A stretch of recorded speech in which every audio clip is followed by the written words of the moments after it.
as long as everything's working. I think that's it. I think we're live. Hello, YouTube. What's up? We're here. All right. So I'll do the thing that we normally do with Dave to kick it off. So I'll do the hi, I'm Benjamin Studebaker. You go, hi, I'm Nance, and this is why I left, and then we'll zip along. Perfect. All right. Hi, I'm Benjamin Studebaker. And I'm Nance. And we're here on Why Left, on a special installment, a special entry into the oeuvre of Why Left. Oeuvre? I can't say that word right. This is a special episode. We have an ungainly machine that is making this live stream happen. I'm in Arizona. Dave is in California. Benjamin is inside the internet because he's just all over the place, and signals are bouncing around satellites and going probably under the ocean and through the air and all that wild stuff. But we're here, and it looks good, and I hope it sounds good. If anybody's in the chat and there's any weird things with audio or video or anything like that, let us know.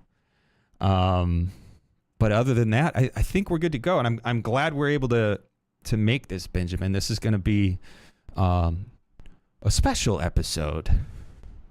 Yeah, I'm excited about this one because Dave is not here. So that means it's just me and Nance, which produces a dynamic that is totally unique and it has not been seen before. Yeah. And I don't know, the title, Why Left? New Year's Counter Revolutions. There's a lot that we could do with that, but I had a hard time. What's up, Mikey, in the chat? What's up? Is that Luke and Ian? How you guys doing? I had a hard time resisting the pull to the resolutions, New Year's resolutions. So the last few days I've been thinking a lot about resolutions and what they are and why we do them. And I mean, I think the tradition goes back probably thousands of years. It probably has to do with agriculture. Like, that's all our holidays seem kind of wrapped up with agriculture. So I'm sure, as the spring was coming around and the crops were ready to get planted, I'm sure people were also thinking about vitality and natality and stuff like that. And it kind of just became a thing that got ensconced in culture. And I don't know, but I'm just assuming that. I think that's a safe assumption with most cultural traditions. But now here in the 21st century, New Year's resolutions are a big thing. I wonder, are they less important to like today than they were maybe 10 years ago? Like, does Gen Z care as much as millennials did? That's an interesting question. I have no idea. Yeah. I really don't have a good sense for that at all. I think a lot of the talk about New Year's resolutions comes out of the media. What I'll often see is media talking about New Year's and about this, kind of putting this idea out there that people should have resolutions. And then people who engage with that media get kind of carried off by that. So my question would be, do you have New Year's resolution discourse on TikTok? Does that occur? And what does it look like on TikTok? I don't know. I know what millennial New Year's resolution discourse looks like. It's a bunch of millennial, quasi-independent magazines posting their pieces about, life hacks. Yeah. So anyone in the chat, anyone out there in the audience, if you're on TikTok, let us know, because that probably would be the place to go to get a pulse on the youth of today. But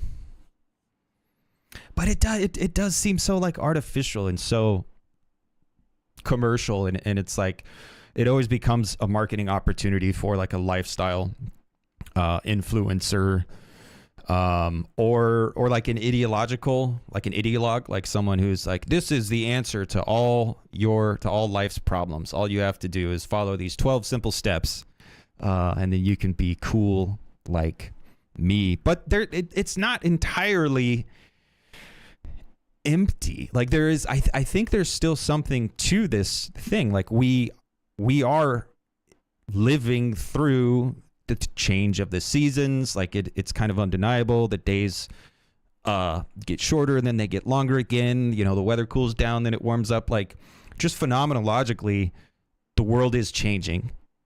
And our bodies are aging. And so from the perspective of the subject, like there is something to the idea of new beginnings. And I think it's easy to just be the doomer, take the black pill and be the edgy contrarian and say, it's all bullshit. Similar to how I treat the holidays in general. Like I don't need it. It doesn't add anything to my life. So I can kind of cast it away. But I actually think there might be more that I can latch onto in a constructive way in the idea of New Year's resolutions. Because it is, I mean, it's true. There's always the opportunity to start something new or cease a bad habit or a destructive habit. You don't have to tie it to the calendar. But I don't know. There's something in the air. Like, why not avail yourself of this kind of positive energy that is vital and is kind of forward-looking and optimistic, to maybe overcome some of the things that are dragging you down, or, you know, exercise some of your own ghosts, your own personal demons. And yeah, there's, you know, the easy critique is to say that it's all get good stuff, that it's all just, you know, make yourself better, you know, by willing, and regardless of structures, regardless of context. There's a little bit of that, of course.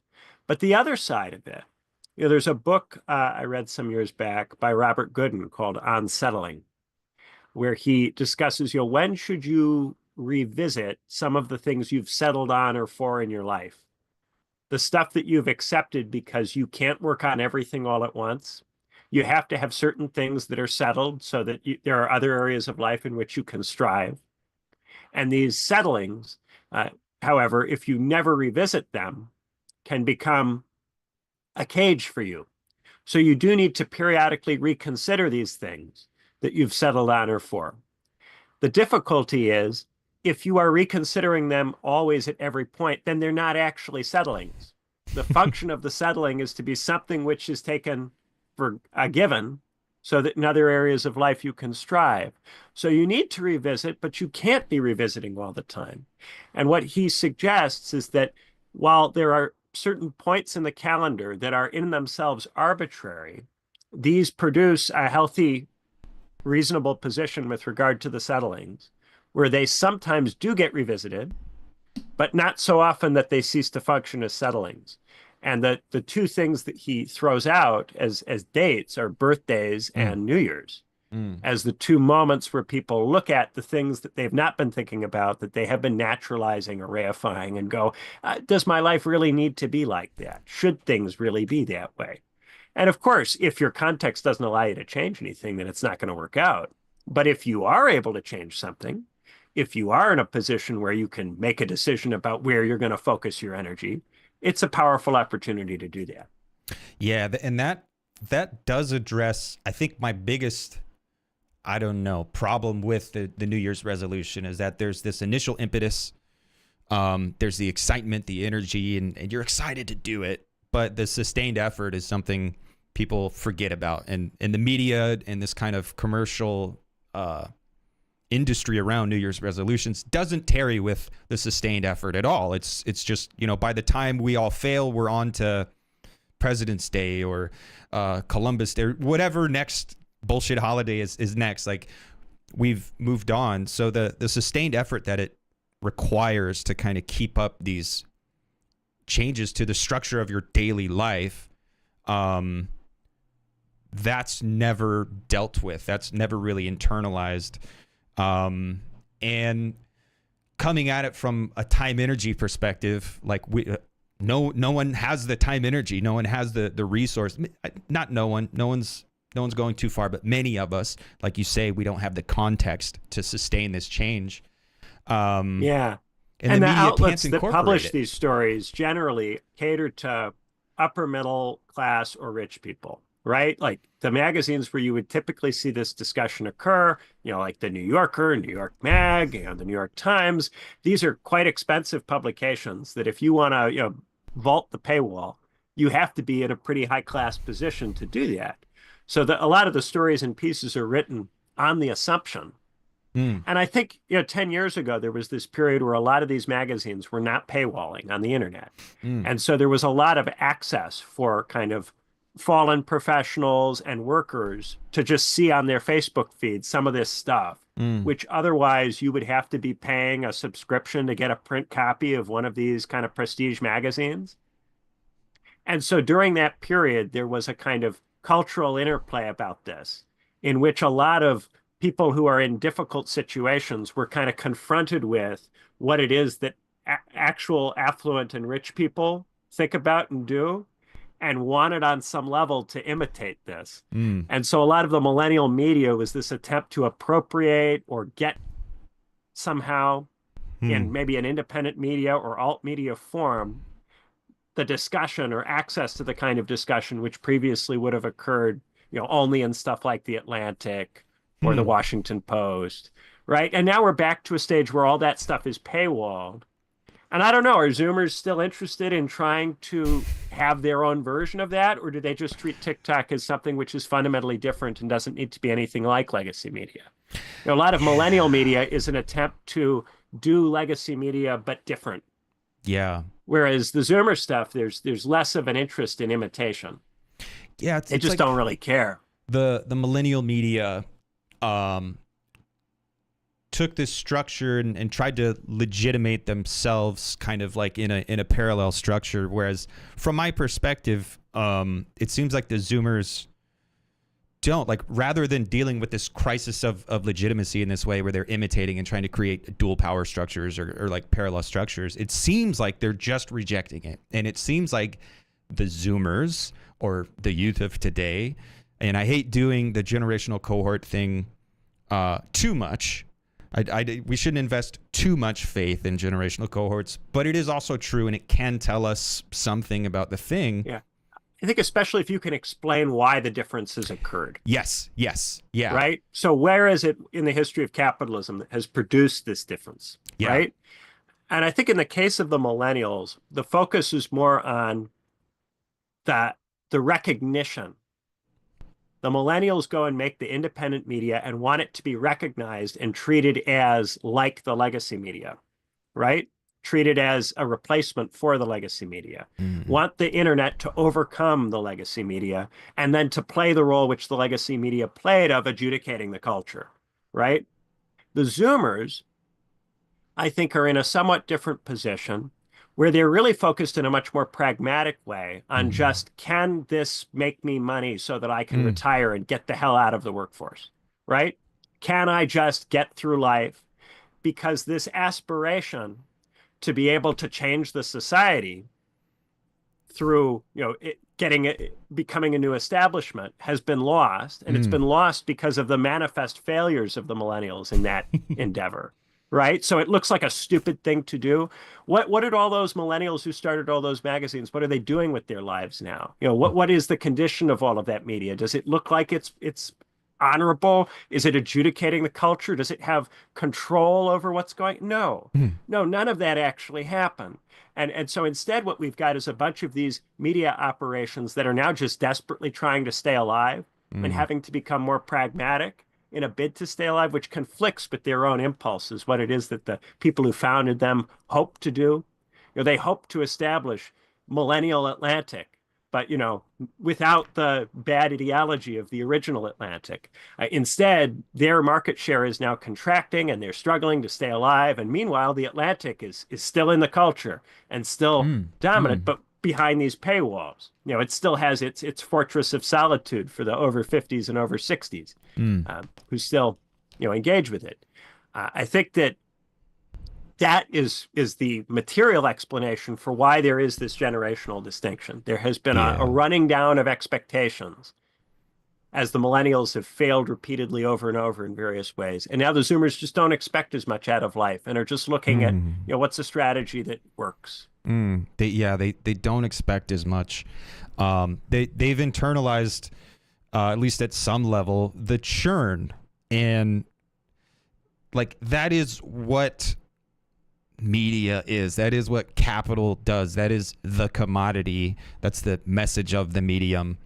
It's like on to the next thing. Now this, now this, now this, now this. Here's this thing. Here's this thing. We never have time to tarry with anything. We never have time to use the objects that we purchase. We never have time to really let whatever ideology we cling to kind of sink in. It's all, we're skating along the surface of the churn.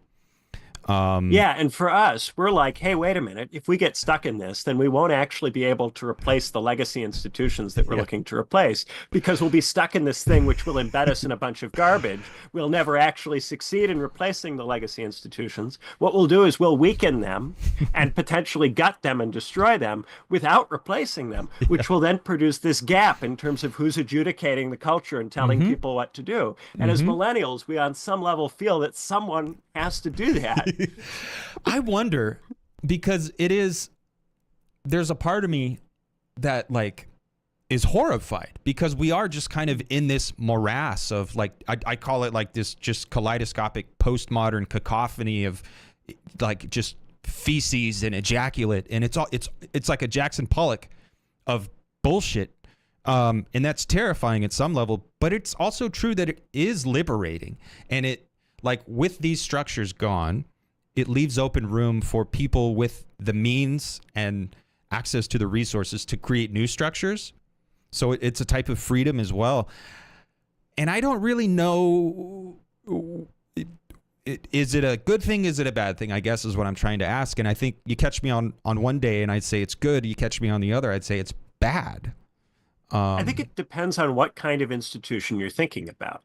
Like, for instance, I see an enormous opportunity with what TU is doing. TU is, as a replacement for the university, we're just getting to a stage where the universities have eaten away at humanities and theory education enough that at this point, even if you go to most of these universities, you can't get it. So it's extraordinarily difficult to access now, theory education, to the point where there really is a quite acute need for something that does it. And, if you're paying whatever it is that you're paying for TU, it's not anything like what you would have to pay to go to one of these universities. And most of these universities you'd hope you'd get the theory education. It would never actually be there for you. And the universities that would give it to you are private, posh universities that are very, very rich. And even those schools in the United States, the Ivy League schools, have all kinds of weird slants with the theory they cover versus the theory they don't cover. And they are very lacking in rigor in terms of the standards to which they hold you, especially at the undergraduate level. So there's all these problems there. And I do think it creates an opportunity for what we're doing. At the same time, I think if you're just talking about media, I think the situation for magazines is extremely grim right now. And this is something I used to think about doing. I used to think about starting a magazine, my own version of this. The idea was to call it Chagrin. It was going to be about all of the frustrations that are economic in character, that are kicked up by material conditions. And it was going to be culturally ecumenical. We wouldn't care if you were right-coded or left-coded on social issues. You'd be able to write as long as you were engaging with the economic problems that we have. And that was the focal point of what you were doing. Didn't matter what your coding was on any other issue. We were going to be completely indifferent about that. And I was thinking about that around like 2019. And then what I started to notice is that the economic situation had just become too dire for these magazines. The reason that they were doing what they were doing is not because they weren't run by me with my particular view about what should happen. The reason that they were struggling was that they were trying to keep together this Bernie audience that was fracturing and that was dropping out and losing faith.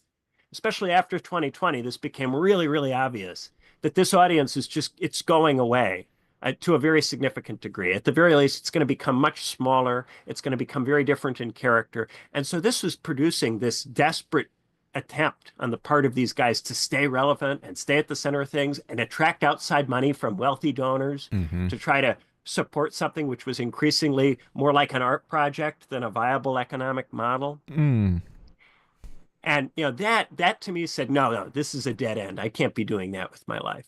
That's not going to work. So this, however, I see the things that I bring to this as not just reducible to I would make different editorial decisions. Like with this, I have exposure to a particular educational model at Oxbridge. Hmm. And very few of the people who have the kind of exposure I have to that model in terms of teaching in it try to do anything outside of the conventional university system. Mm. Most of them either do something in the university system or they leave academia.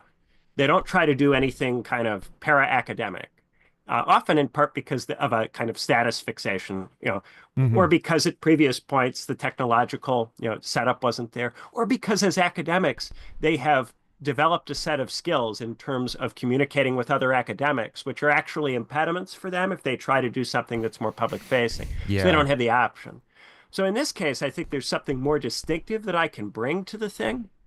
But with the media projects, I think that a lot of people get this hubris where they think that, well, if only the editorial decisions were being made by me, then all of a sudden these magazines would be good. That it's all the fault of the people who run them. And I don't think that's true at all. I think these guys do their best. Mm. They try. Yeah. It's just that they're in a tough situation. And then that gradually over time, as you have to make decisions that aren't really the best possible decisions, you have to rationalize this in various ways to be able to live with the fact that you're not able to run it the way that you ideally would like to run it. And you're not able to grow and develop because you're spending all of your time trying to keep the thing afloat. Mm. So yeah, it's like this odd catch 22, like yeah, you have to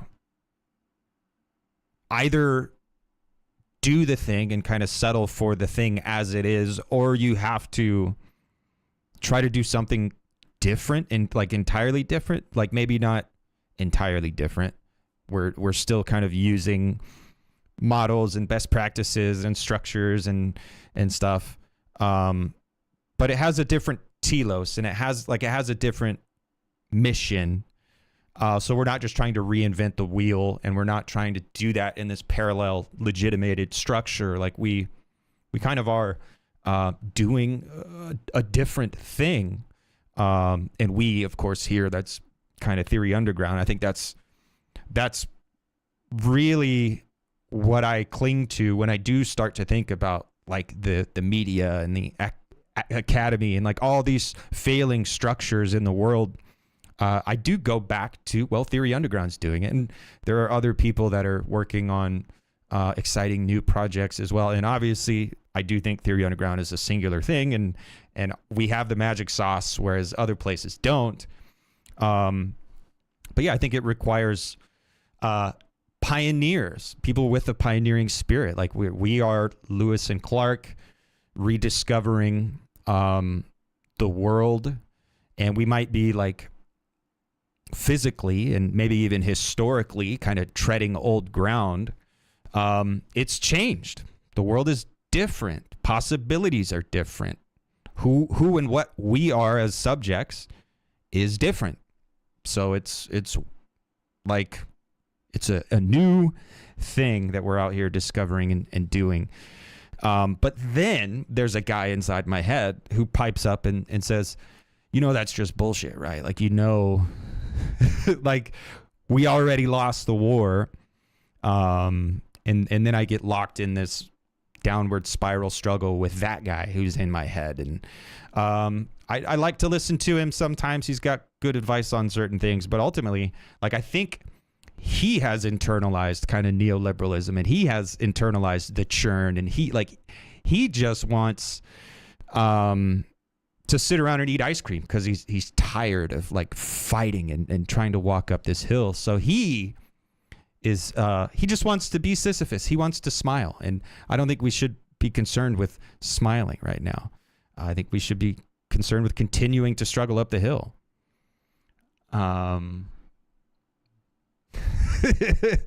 Yeah. My brother's in town, and I was talking to him earlier today, and one of the things that came up while we were talking is entrepreneurship and the difference between entrepreneurship in Europe and entrepreneurship in the United States. And there was somebody who posted on Twitter, some British guy who was at a business meeting in the United States, and he was waxing about how wonderful it is that Americans are so positive about entrepreneurship. And this is why he says, the United States grows so much faster than Europe. It's so much friendlier to business. And I was talking to my brother and I was going, you know what I like about the Europeans? When they do entrepreneurship, it's always begrudgingly and with much regret. It's because there's something that they were trying to do that they really couldn't find any other way to do. And so they went, oh God, I have to run this? Really? Must I? And everyone in Europe will say, oh my God, what a foolish waste of time. You're going to try and make something? Well, isn't that going to go wrong in so many ways? And the person goes, yeah, probably. But they do it because they have to, because in some way they've been forced to do it. And the fact that it comes out of having been forced to do it, I think, does lend it a certain relevance. A lot of American companies, the strategy in the United States is to launch 1,000 ships, and if 3 of them are great, then you'll have some wonderful things occur. In the European context, you have to really, really persuade somebody to launch a boat. And by the time they launch it, there's usually a good reason for it. And I think that I do have a little bit of this sort of mentality. For me, it's because there really doesn't seem to be a good way of doing this stuff. And I tried the Bernie stuff, and I tried what if I ran a magazine? I thought about that. I tried all of these different things. But I do think that part of why I think it's likely to work is that in some ways it fits with where things are going. Right? Neoliberalism is doing certain things to the university system. Capitalism is doing certain things to the university system. It's creating deficits in people that some people are going to become aware of and want in some way to rectify. And I think that we are doing something entrepreneurial. I hate this, but also it does fit with what the system encourages, which is go start your own thing, go make your own thing. I don't like that kind of stuff a whole lot. I'm not someone who's going to go, oh yeah, I'm a founder.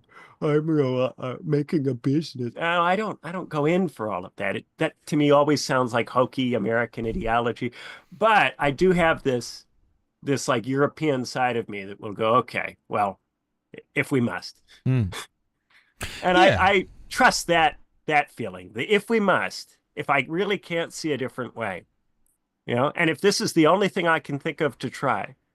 That's how I ended up in academia. It wasn't because I knew that being in a university was going to be wonderful. I just looked at all of the other things people were doing with my kind of education. They had done a bachelor's or they'd done, a master's, and the things that they were doing. And I went, oh God, I can't do that. Oh, that looks really horrible. And that's why I ended up not doing a magazine. I looked at the people that I knew and liked who were running magazines, and I went, oh my God, that seems like an awful life.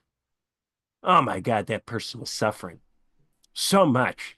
And what are they getting back? And where's their opportunity to grow? What's their possibility with this? So it was because I felt bad for these guys that I went, I can't possibly do that. And this happened to me with all my friends from high school, all my friends from undergrad. They just did different things. And I went, how can people do that? What an awful, awful thing to have to do. But what is the alternative? I think like there is this necessity for those of us that are here. I think most of us would rather not. Like, I think we would prefer to sit back and eat ice cream. And I think it's because we reached that moment of like, there is no alternative. Like, this has to be done the hard way. So yeah, I mean, there's definitely a lot of drive. There's a lot of jouissance. There's a lot of this kind of enjoyment and self-overcoming that's, I think, necessarily tied up in it as well, because it takes a lot. And you have to be a little abnormal, we'll say. Even I don't like that word, but I think we have to be a little abnormal. But I also do think this is a necessity. Like, the world is very much not enough. Like, I often find myself wishing I could be content to eat the ice cream and consume. But even that seems like it's just qualitatively worse than it was like when I was a kid. Like the opportunity to be the kind of layabout, or even the dilettante, or like to just be a guy, like a normal average guy, seems like the quality of normal average guyness has fallen drastically in the last 30 years. And there's a part of me that it's very easy to fall into the, oh, well, people are dumb. People don't know it. We have something special that allows us to see this. It's easy to fall in there. But no, I think most people do feel it. And I do think that's why so many things are accelerating. That's why the churn, that's why with Zoomers, there is this just like constant novelty. No one's dwelling, no one's tarrying with anything. Nothing is built to last from the perspective of the subject, like from people. People are aware that nothing is built to last. So it's just go, go, go, go, go. It's like a diffuse accelerationism has been kind of onboarded into the mainstream culture. And it's appropriate to be kind of looking toward the death and destruction in a weird way, but there's always a disavow. Like there always is like Better Home and Garden, like this Martha Stewart type stuff. Like people pretend, but I think even with that type of stuff, like let me buy the candles and the wreath and let me put the picture up on and let me do the thing. I think people who do that are even aware that they're consuming a simulation, because yeah, this is part of how it kicks along, right? Because not only do you get the opportunity to consume, but if you start to get bored with it, then you'll be told, well, the reason you're bored is that you're not consuming well enough. If you read Martha Stewart, you might learn to consume better. So maybe there's this other better consumption that rich people have that you don't have. And if you were to just get more money, then you'd be able to consume in the way that would actually make you happy. What's that girl? One of the great things about the suicide of Anthony Bourdain is that it so much militated against what was otherwise the ideological implication of you would be happy if you could just travel the world going to great restaurants and hanging out with your friends, which is what retired people with tons and tons and tons of money typically do. But then he kills himself. So then that makes you wonder, wait, does that actually make anybody happy? The fact that he killed himself, of course, I wish that he had not. People shouldn't do that. But the fact that he did raises this question about the entire economic model that was being sold under his name. And, if you watch his shows or if you listen to him talk, he clearly as a person had a lot more to say and had a lot more going on with him than just that show and the implications of it. But the straight implication of that show, the selling point for that show to capital, is, look, if you just make a ton of money and you travel around the world and eat at great restaurants with your friends, you'll have a good life. Anthony Bourdain. Yeah. I remember there were some conspiracy theories surrounding his death, but I guess I never really acknowledged that side of it, because he very much was the kind of figurehead of that lifestyle, opulence and luxury and enjoy. I read a story about apparently he had a relationship problem immediately before that happened, some kind of breakup or something. I don't remember all the details. I'm a little fuzzy on it at this stage, but something did come out about a relationship problem, right? You would think that a guy who is engaged in philosophy would be able to take a breakup. You would think that. But there was something not quite right about his life that caused that to hit him in such a way that he couldn't respond to that effectively. Which is stunning given his reputation, given the way in which he is often talked about and portrayed, that he couldn't take an event like that. Yeah. I remember when Robin Williams died, and I was living through a rough spot at the time, but when I heard that Robin Williams died, I don't know, it struck me, and it felt just so heavy, and it felt like, oh, the world has lost a beautiful man, someone who has done so much for so many of us. And I feel like that was a moment for maybe some people where it maybe encouraged them to interrogate their lifestyle and their habits and their satisfaction with produce, consume.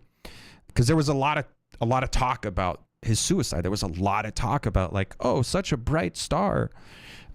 His living. There's this such need darkness. to manufacture a biological narrative. Oh, he had some kind of clinical, biological, chemical problem that caused him to not respond to this situation in the way that you, of course, would if you had that kind of money. You, of course, if you had that kind of money, you'd be happy because you have a normal brain. But these people have some essential problem in their head chemically that causes them to do this. That's how it always gets, and part of the story about the breakup is to kind of try to suggest that this was a weird situation. Yep. I wonder, Marie Kondo is the little lady who does downsizing, minimalism. Like, her whole thing is get rid of the object.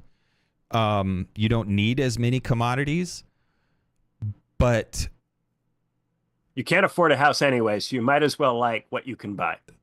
Yeah, but it seems to be the case that, like, her overt message is downsize, minimize, blah, blah, blah. But it does seem to be the case that there's like a very virulent consumerist message inside what she's doing. Does this bring you joy? Yeah, because if you frame it as a choice that a rich person would make, then when you have to do it because you have no choice, you can feel respectable doing it, right? You can imagine that there are rich people doing this thing. For reasons that they have that come from, thinking. And then when you have no choice but to do it, you can do it with dignity. Before that came along, if you had to live in a little box like that, it was a shameful, undignified way to live. It was embarrassing to tell people about the fact that you had to live in a little box, right? Now, if you live in a little box, you've made a lifestyle choice. They did the same thing with Nomads a few years ago. There was this movie Nomad that came out where they were trying to sell, just wandering around as a choice that people would legitimately make. In that film, the Frances McDormand character, chooses to do it ultimately, has all these alternatives to doing it, nonetheless opts to do it. And the implication is when you see people who are in these terrible positions of great distress, maybe they've chosen to do it. Yeah. Maybe this is what they want. I have lived in a car before, and it's not glamorous, and there are an awful lot of like van life. Well, there were. I don't know if there still is, but within the last, I don't know, 5 or 6 years, that was big on Instagram, the van life thing where people would move into their, and it's like, I lived in a 1986 Cutlass. I did not live in $100,000 like Explorer van with the satellite uplink and the comfy couch and all the stuff. So it's very much this weird simulation that comes around to justify destitution, and and it's just I don't know, it's strange and it's gross. It offers you this consolation. Yeah, and there's the implicit consumerism of like temporarily embarrassed millionaires or whatever. Was that Steinbeck? Like there's that thing that here in America, even if you're poor, you can be trendy and you can kind of keep up with the Joneses and you can be attractively poor rather than gross and ugly and unshaven and unshowered. Especially 100 years ago, it used to be the case that a lot of the most iconic consumer items were available to nearly everybody in the country. It wasn't so cool for rich people 100 years ago to engage in luxuries that ordinary people couldn't engage in. There was more of and you still see this a little bit in the attempts by rich people to act as if they're poor, to dress as if they're poor, to have distressed stuff. I went into a house of a quite wealthy person some years ago, and they'd redone their kitchen. And they'd redone the kitchen so that all of the wood looked damaged. So the whole kitchen, all of the new wood looked like various terrible things had happened to it. And they said, "Isn't this great? It's rustic. It's distressed."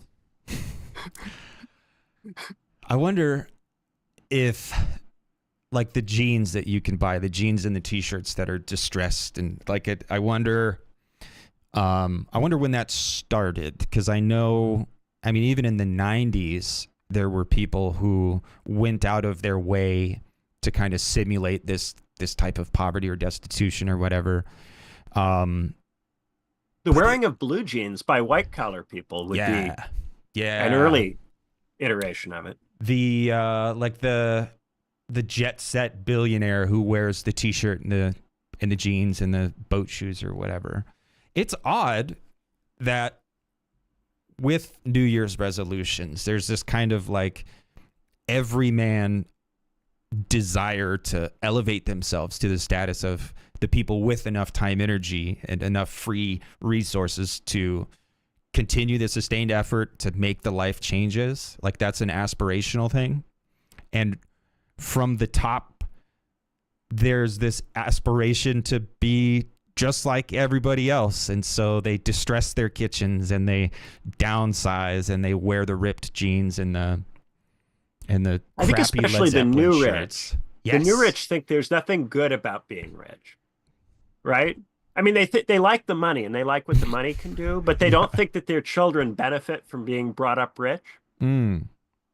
Because they themselves are, you know, if they're class migrants who were brought up middle class or working class, and then they become rich, they think that if they bring their kids up rich, that their kids will become fundamentally alien to them, that they won't understand them, and that their kids will have values that are different and potentially much worse. So like the petty bourgeois, small business owner, small proprietor or sole proprietor, like that guy who makes it is still like desiring to live like a quote unquote normal person. Yeah. Or at the very least to expose the children to that kind of life. Yeah. Because this person thinks that there's something they got from growing up in a difficult experience that has given them certain virtues that were necessary for their success. And they don't know how to give those virtues to their children without replicating the hardship. They can't think of any other way of producing them. So they look for ways to replicate the discomfort. That's a tension that I myself, like I recognize it in myself. I sometimes resent people that grew up and had it, you know, they had it made, they had all their needs seen to. It's gross. And when I catch myself doing it, I try to stop doing it. But it's true. Like I kind of internalized the struggle, and did this kind of slave morality thing where it's like, no, it's actually a good thing that I grew up with all this lack because it taught me patience and discipline and it gave me virtues. And I don't know how true that is. I'm sure there's something there. I'm sure there is. Because you're not born with patience and with discipline and with respect. You have to learn that.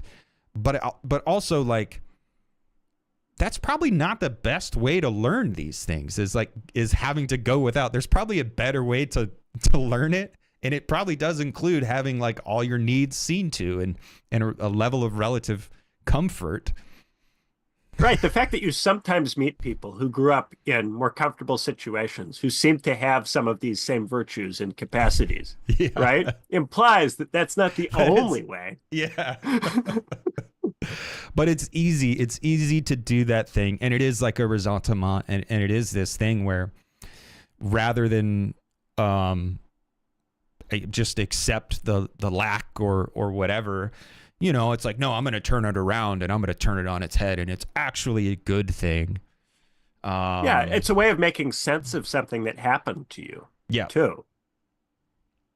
I wonder if that is what the Zoomers are doing when they kind of go whole hog in the churn and they just accelerate. I wonder if they're reacting against, you know, the the loss of their future.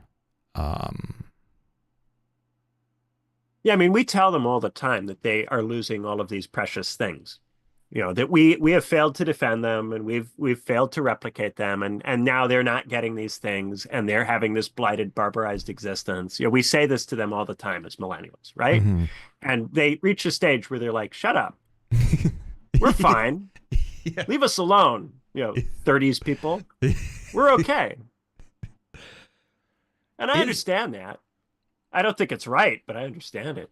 Yeah, I think rather than engaging in the kind of generation war and doing the memes, like there's a lot of memes of like Gen X versus the Zoomers, where like the Gen X wants to like beat up the Zoomers, and it's weird because it's like does that mean you fantasize about beating your children? And I think with a lot of these people, probably.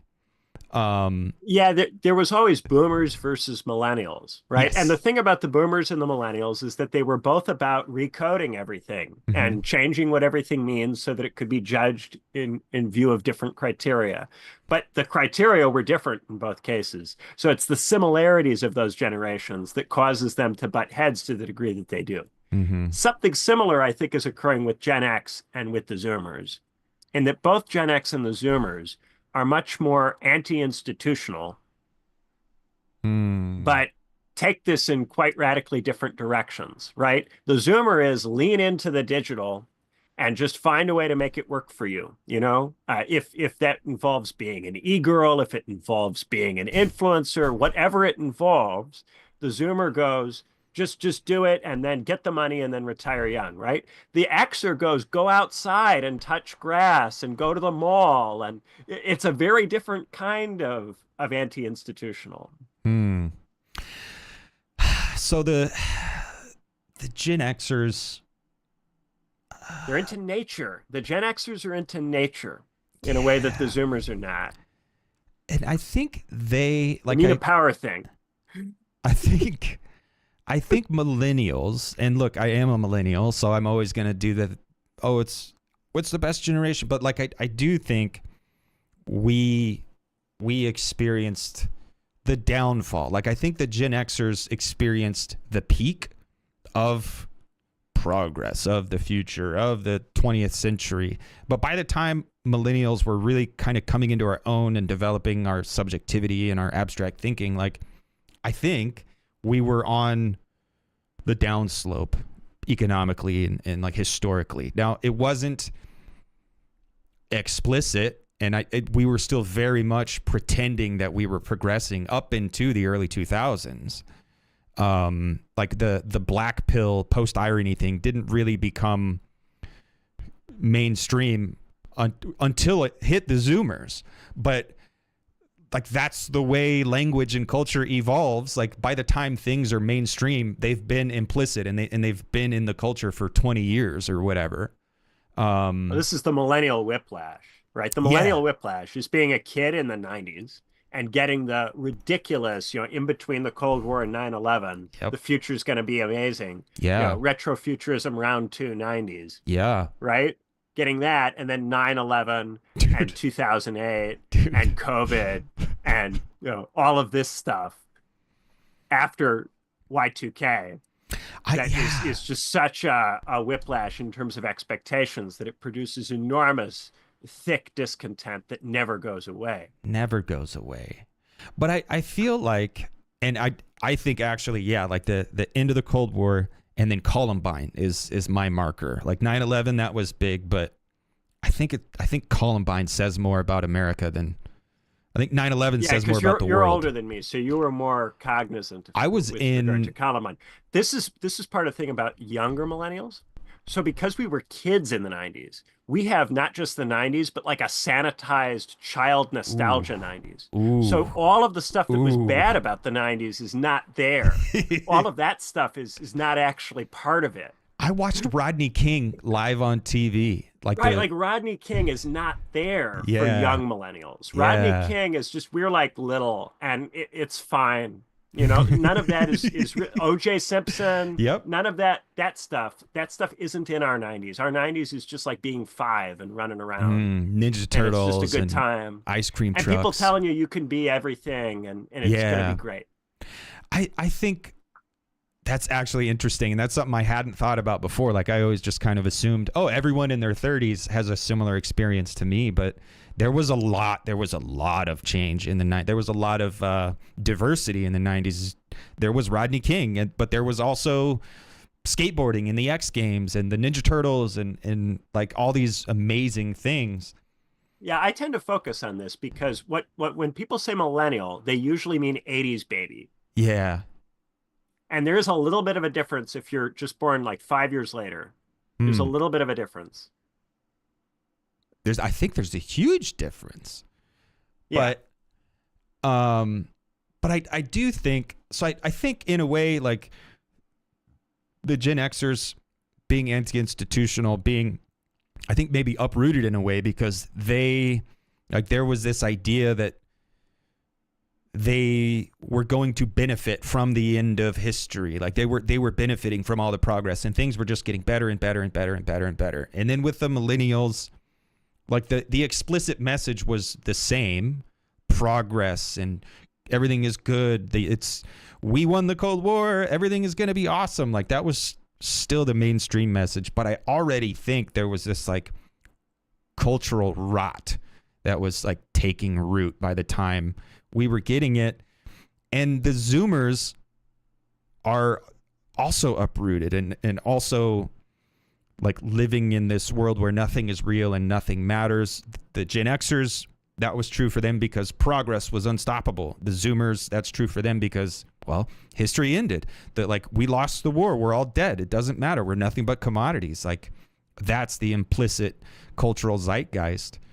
And I feel like as millennials and as a parent myself, like I talk to my kids, I talk to their friends and I think about all this stuff. And like, I do try to be the responsible adult and say, hey, look, it's cool. And I like that you guys are edgy. And I like the fact that you're post ironic and you like, it's funny to joke about dead babies. And it's like, yeah, we're all dead. Global warming. We're like, that's funny to me. But I always find myself trying to still instill some kind of like, we can't stop fighting. Like we shouldn't give up. We carry the 20th century expectations, the legacy expectations into the 21st. The 21st century is this vast desert, spooky forest, horrible thing.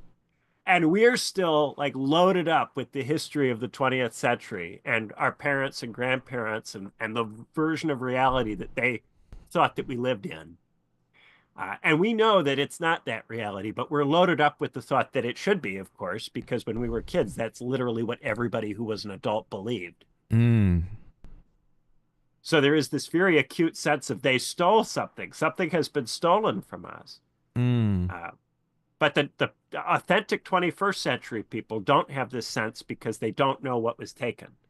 I have this experience in the UK where I talk to Zoomers who just don't know that the National Health Service was ever good. Yeah. They just don't know that the wait times were ever short or that it actually used to do healthcare. That you used to be able to go to the, A&E and you get seen by a doctor in 30 minutes, not 4 hours. They don't know that. They just don't know. So to them, like all of these bureaucracies, all of these public services have always been underfunded and they've always sucked. And, like why bother trying to defend them, prop them up, keep them going? That just strikes them as unnatural. They just seem, to not be adequate.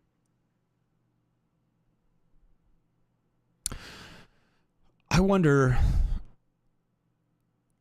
there are a lot of young people, the youth of today, that there are a lot of entrepreneurs. There are a lot of people who I think of themselves as these pioneers, but I do wonder what their relationship is to, I don't know, like this type of construction that like it is very much rooted in the 20th century and in reference to the existing structures. like thinking about Theory Underground, like it's in direct reference to legacy institutions. I wonder if the youth of today will build like long-term institutions, or if they'll always just kind of stay in the churn. Like, I wonder, will they reach a point in their own interiority and subjectivity where they realize we have to develop long-term thinking, or will they all continue to do the goldfish 2-second memory churn? Because and this is where you start thinking about what comes next. Yes. Right? Because one of the things that I think is symbolically really interesting is that after the Zoomers, they're calling the next cohort Gen Alpha. Yeah. Like, we're starting over now with new 21st century people. Yeah. Like, the Zoomers are the last of something rather than the beginning of something. And I don't know if that will subsequently look true to us. Yeah. Or maybe that's a conceit, and really there's going to be a lot of kind of intervening generations in the vast desert. Yeah. One of the things I love about the way Dave thinks about this is this possibility of just going several generations out. Just don't worry about whether the next generation will get it or will come around. Don't worry about marketing to the Zoomers. Just imagine possible subjects that could exist way down the line as this whole thing unfolds. I think that's like, what happens after the engineering jobs all get gutted by the AI? Yeah. I think that's the only way to do proper long-term thinking is to leave it open and not get too particular. Because even if you're thinking in this very particular way and you're basing it on like a millennial subject and you're like, well, I'm going to go 2 generations into the future. So I'm going to try to outthink trends and kind of come up with this hypothetical subject 2 generations removed from those of today. It's still going to be like a permutation on the subjects of today, but there right, there are can't universals. Envision a future. Yes. Yeah, you can't envision a future without reference to what there is, to what it is today. Yeah. Yeah. But, so all visions of the future have something to do with that. I mean, that's why retrofuturism was so wild, because it was people projecting the growth rates of the post-war era into infinity. Yeah. Because that's when they were theorizing the future. They were theorizing the future with 6% GDP growth. So, why not, 2001: A Space Odyssey? Yeah. Well, right? and even like Keynes, I think Keynes did a very much kind of messed up and assumed that certain trends would kind of continue indefinitely when he was projecting into the future, talking about, we'd have I don't even remember the numbers now, but like his vision of the work week and his vision of kind of labor, we've actually gone the exact opposite direction of the projections he was making. Rather than having shorter work weeks and like better working conditions, we have longer work weeks. And in fact, work has been outsourced to home. And you do work when you're at home, and you do work when you're driving from home to the office. If you even do that, many people don't. Like, many people are always working. And it used to be the case that, no, work happened at work. And when you left work, you went home and you had a separate life. You didn't get emails. You didn't have a computer. You couldn't join a Zoom meeting. You couldn't do all this stuff. Like, you just couldn't do work when you weren't at work. And so that was where work happened, and home was where home happened. But thanks to kind of hyperconnectivity, thanks to the future, we're always working, but it's sold to us with this like ideology of like, you're free, you can be anywhere, you can travel the world, and you never have to leave your home. And these are also true things. Like, you can travel the world without ever leaving home, but it gets used to exploit us into producer consumers rather than actually free us up. Yeah, you go back and watch something like the Jetsons. They can't imagine work from home, but they can imagine a flying car. Yeah. Because Yeah. that's the kind of innovation they would think you would need. You would need to be able to travel even faster to and from work. That would be progress. Mm. Yeah. So the image of the future is always based to some degree on the present. And once the 70s hit and the growth, started to fall apart, then the images of the future change along with that. And so for that reason, if we're really trying to think multiple generations ahead, rather than project out from our own standpoint, try to make claims about what alpha or beta or whatever will be like, the thing to do is to actually watch and pay attention and do socioanalysis and be Mm. engaged and to do theory in a way which is paying attention to what's going on and what's changing. And the now. I like that. And I do think there are universals that that we can use to kind of ground us and root us to what's going on. Yeah. Yeah, we need concepts to be able to work with when we're engaging with what we're seeing, right? We don't want to project out way out into the future much further than we can a set of trends. But we do want to judge what we are seeing in relation to concepts and frameworks that can be used in lots of different periods. And this has been something I've been interested in. Like, how do we talk about what are subjects able to do in a way which can flexibly account for different moments in time, different conditions, different kinds of people? How do we judge where we're at a particular moment? Mm. And so some of my thinking lately has been about, like, what are the capacities that the subjects have? And how do we talk about, which subjects have which capacities in particular moments or places? To be able to, in some way, I don't know if I want to get so precise and so mathy as to say that we could chart this, but to have at least some kind of qualitative notion of where different classes are at. What are people in different parts of the structure able to do?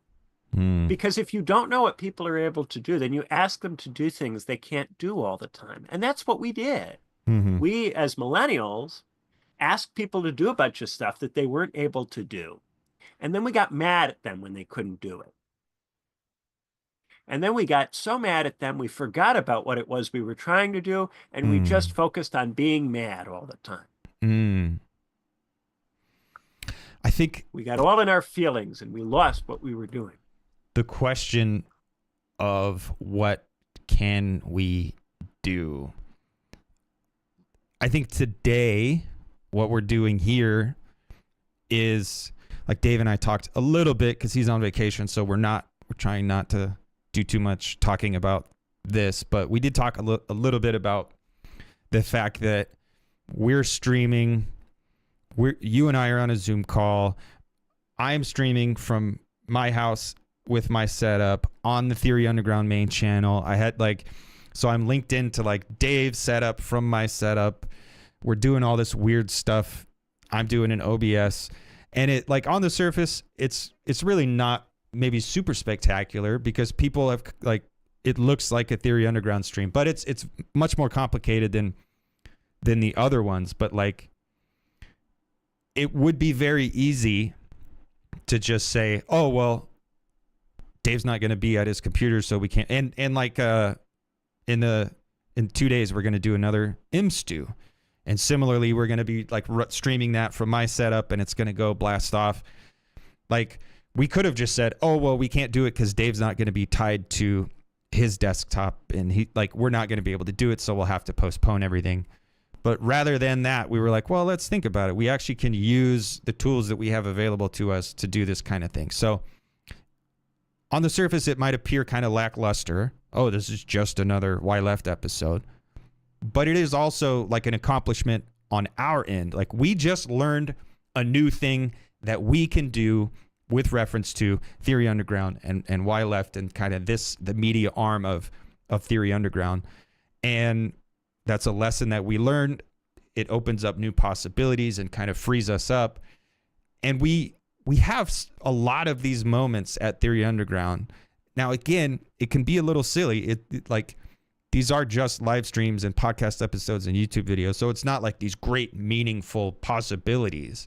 but it is freeing us up to communicate. It is freeing us up to coordinate, and it is freeing us up to have more freedom. We have more ability because we kind of problematize the situation and we didn't take it at face value and say, well, we just can't do that. So I think it's probably more interesting from this like organizational perspective. This is a form of social organizing. Yes. And you can only have this problem when you have multiple people working together. And then Yes. you can go, oh, somebody's not at their computer, but can the organization nonetheless function? That's something you can't even aspire to when it's just one person. If that one person isn't available, well, then it doesn't run. So it's the fact that we have multiple people together which give us these problems in the first place, and then that invites us to come up with ways of solving them. On my own, I would never have thought of any of this stuff. Mhm. There's all kinds of stuff that each of us individually on our own could not do that TU collectively does. Yeah. And this is something that is really cool. This is an actual social organization. And notice why it works. It works because it's actually based on the drives that are in us, the things that we actually are motivated to do, that we cannot help but do, right? And each of us has somewhat a different configuration of drive. We put these different drives together. We don't go, wow, you're not like me. You don't have precisely the same schema as me. No, we take the benefits of the plurality of configurations and we use these to get things to happen that could never happen all at the same time with just one person, right? This is something that, I may just be describing, if you work in business and you've been part of a firm, something that sounds very obvious to you. This is not at all obvious to academics or people on the left. Academics and people on the left have no idea how to do any of this kind of stuff. People on the left, when they organize, they think they have to follow a playbook from 100 years ago or 50 years ago. They don't innovate. They don't come up with new ways of doing stuff. Academics think, oh, I can't figure out how to, do this myself. I have to go and, join a bureaucracy so that I'm given students, because I couldn't go out and recruit students myself. I need the institutions imprimatur to get me students. Otherwise I would never be able to recruit enough. I don't know how to talk to people in such a way that they might actually think that there's something I have to teach them. That's a problem.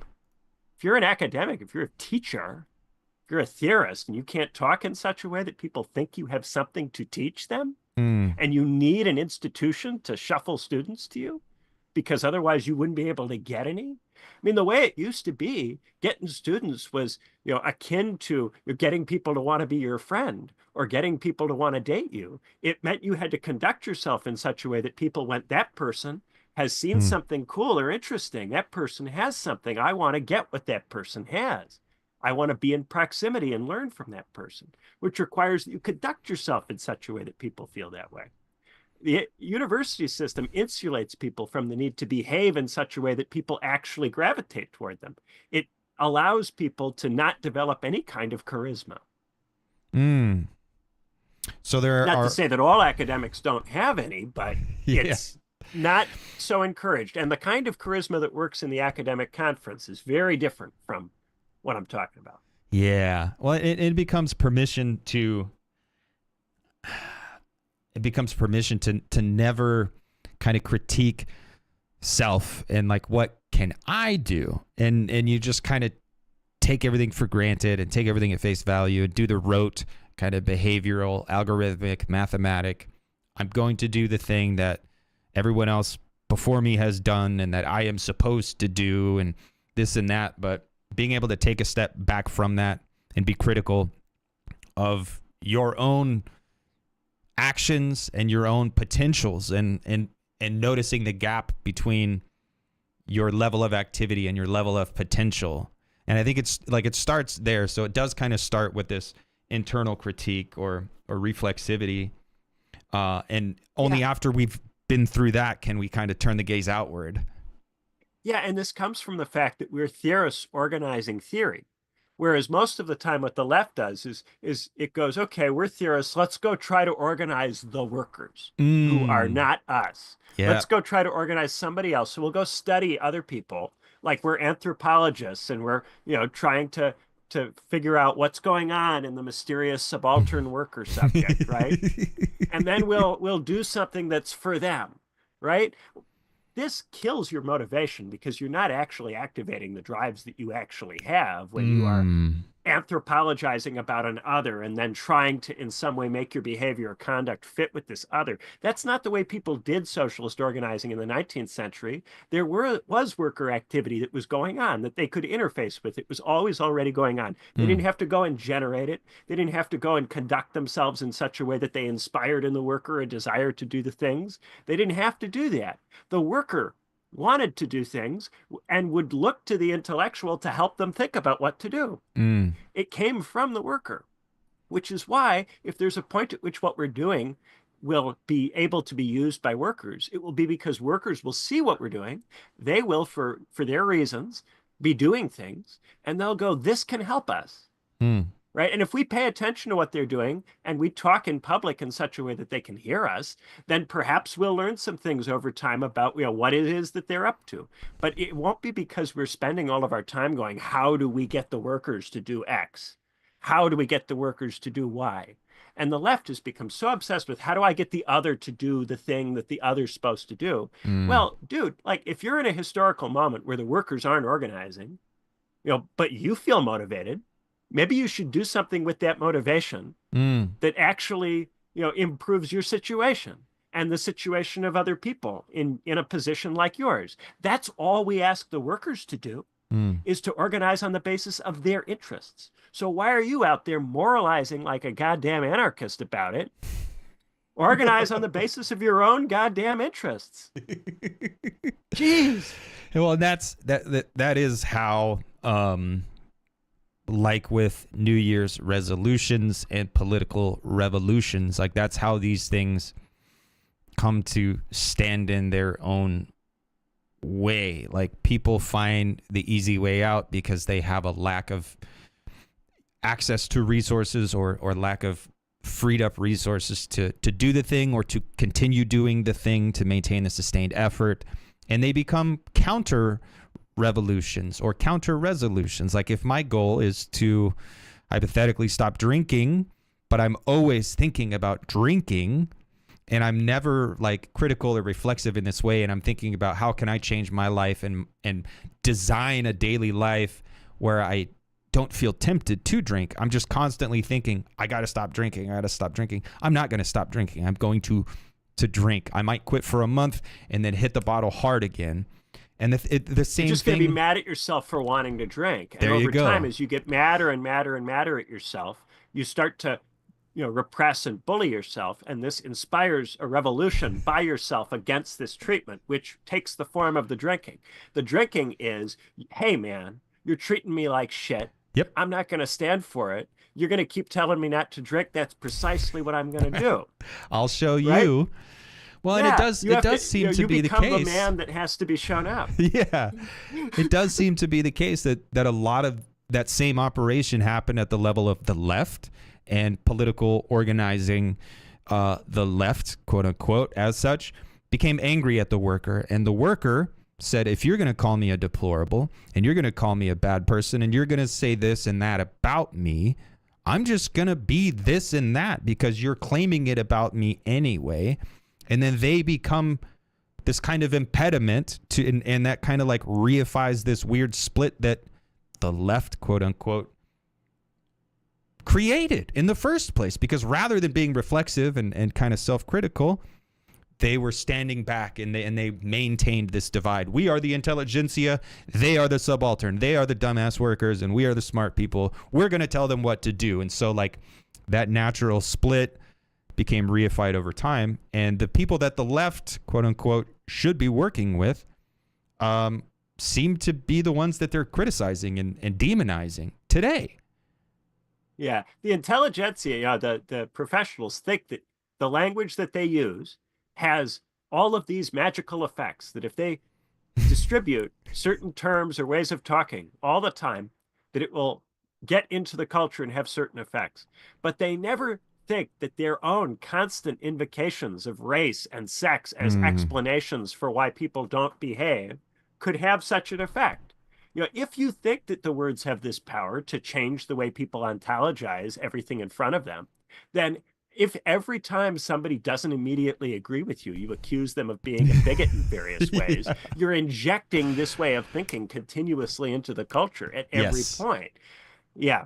This is something that, back on What's Left in the old days, I used to, go on and on and on about. If you really want to get rid of racism and sexism, then you have to stop talking about all of it so much. You actually do have to stop talking about it. Yeah. At the very least, it has to become a much, much less significant part of the discussion. These people who go, oh, the way to deal with racism is to have a conversation about race, have been saying that shit for decades. Yeah. The only people who benefit from it are them, because they then get jobs in the institutions by talking about it. What's her name? Is it Robin DiAngelo and Ta-Nehisi Coates and look, I don't need to name people, but yeah, there's very much an industry of the virtuous liberal, and they go around and they educate dumbass workers on how bad they are and how all you have to do is really internalize this structure of systemic oppression and this and that, and it trivializes it, and it makes it impossible to have a real discussion about these things. Because like, if I want to talk to you seriously about structural racism, I'm always going to be aware in my head that like, well, this conversation has been played out and it's been beaten to death. So I can't have an actual conversation about it without looking like a fucking pearl clutching liberal. And I very much don't want to look like that. Yeah. And then you have the reaction to it, which is for them to go, oh, you have to, meet the workers where they are and just use whatever terms are being used by workers. So you just have to follow the workers and follow whatever it is that they're doing. You're taking it for granted that the worker activity must be emancipatory because the worker is the subject of history. Therefore, whatever the worker's doing is what history is doing. And to just tail it without, actually thinking.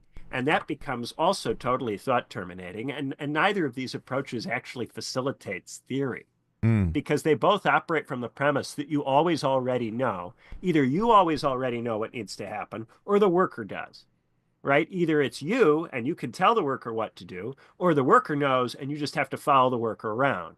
They're both excuses not to actually think at all about anything. So a while ago, Mikey in the chat asked, he wants to know what you think about the tendency of the rate of profit to fall. I figure we could take a break. I need to make some tea. Dave sent a voice message we can listen to. But I figured this is a good opportunity to take a break. So I don't know. Should we break and then you can answer that question when we come back? Yeah. Okay. And then we'll listen to Dave's voice message, and then we'll continue the stream. But all right, I have to switch over. I made a little commercial. Those people watching the YouTube live stream right now, Benjamin, you won't see it because I'm not sharing screen, but it's a stupid commercial. It's annoying. The people who are watching YouTube, don't click away. It's like a 2.5 minutes long, and then we'll be back. But yeah, I made a commercial because I figured I was going to want to make tea halfway through the conversation. So we'll do that, and then we'll answer the question, listen to the voice message, and keep going. So let me switch.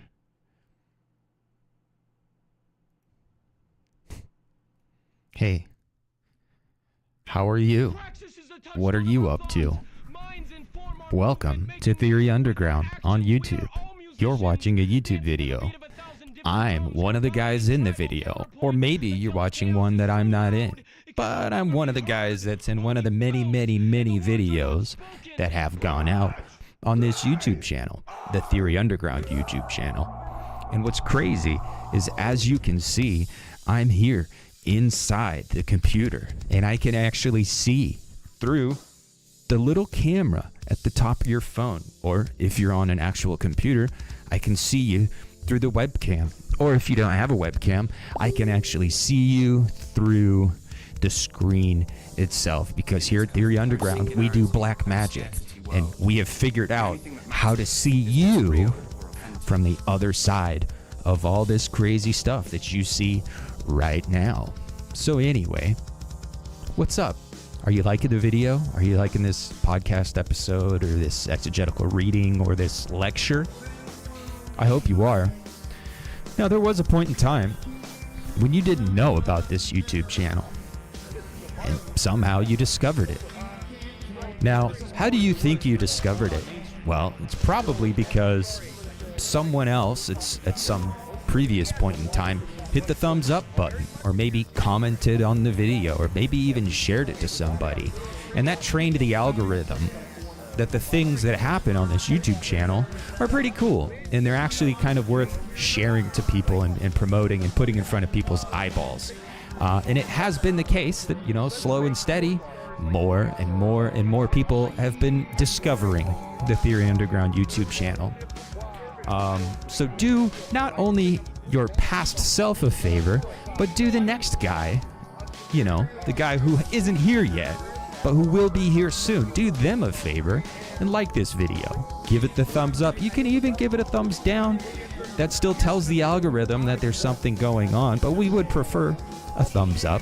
Give it a comment, give it a share, send it to someone in a text message, or share it on your social media pages or whatever. And yeah, do the next guy a favor. Pay it forward. Yeah, be cool.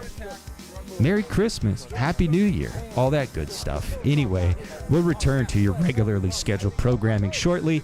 I just wanted to jump in here real quick and say hi to you all. So, hi you all. Thanks. Hey, how are you? What are you up to? Welcome to Theory Underground on YouTube. You're watching a YouTube video. I'm one of the guys in the video, or maybe you're watching one that I'm not in, but I'm one of the guys that's in one of the many, many, many videos that have gone out on this YouTube channel, the Theory Underground YouTube channel.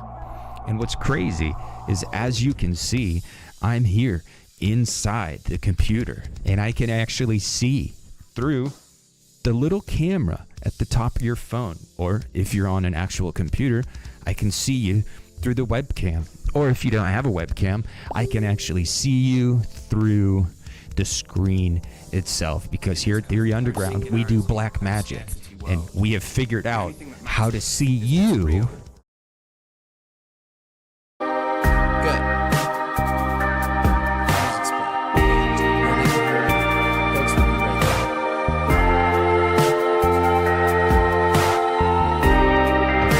Back.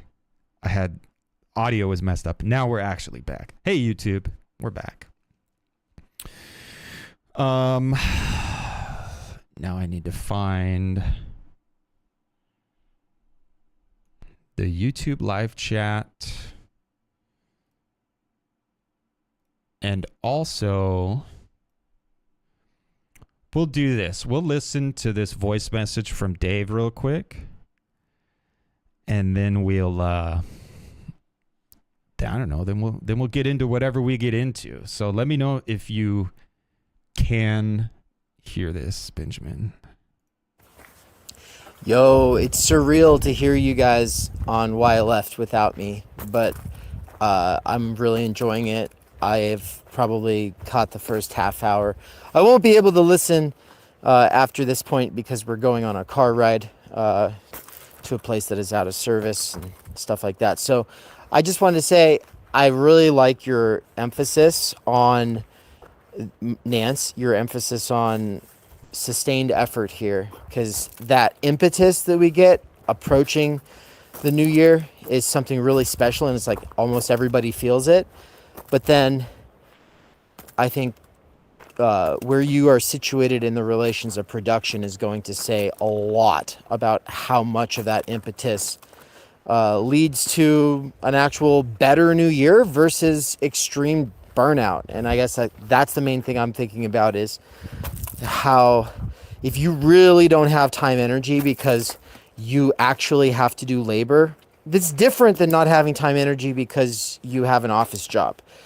Like, a person who has an office job gets an angsty kind of energy throughout the week that is best spent on physical exercise. But if you work at a warehouse and you're doing thousands of steps every day and you're actually physically exhausted, then there's all this sort of PMC pressure to go running or doing something physical. And so everybody feels the impetus coming up to the new year, and working class people say, yes, I'm going to go run more often.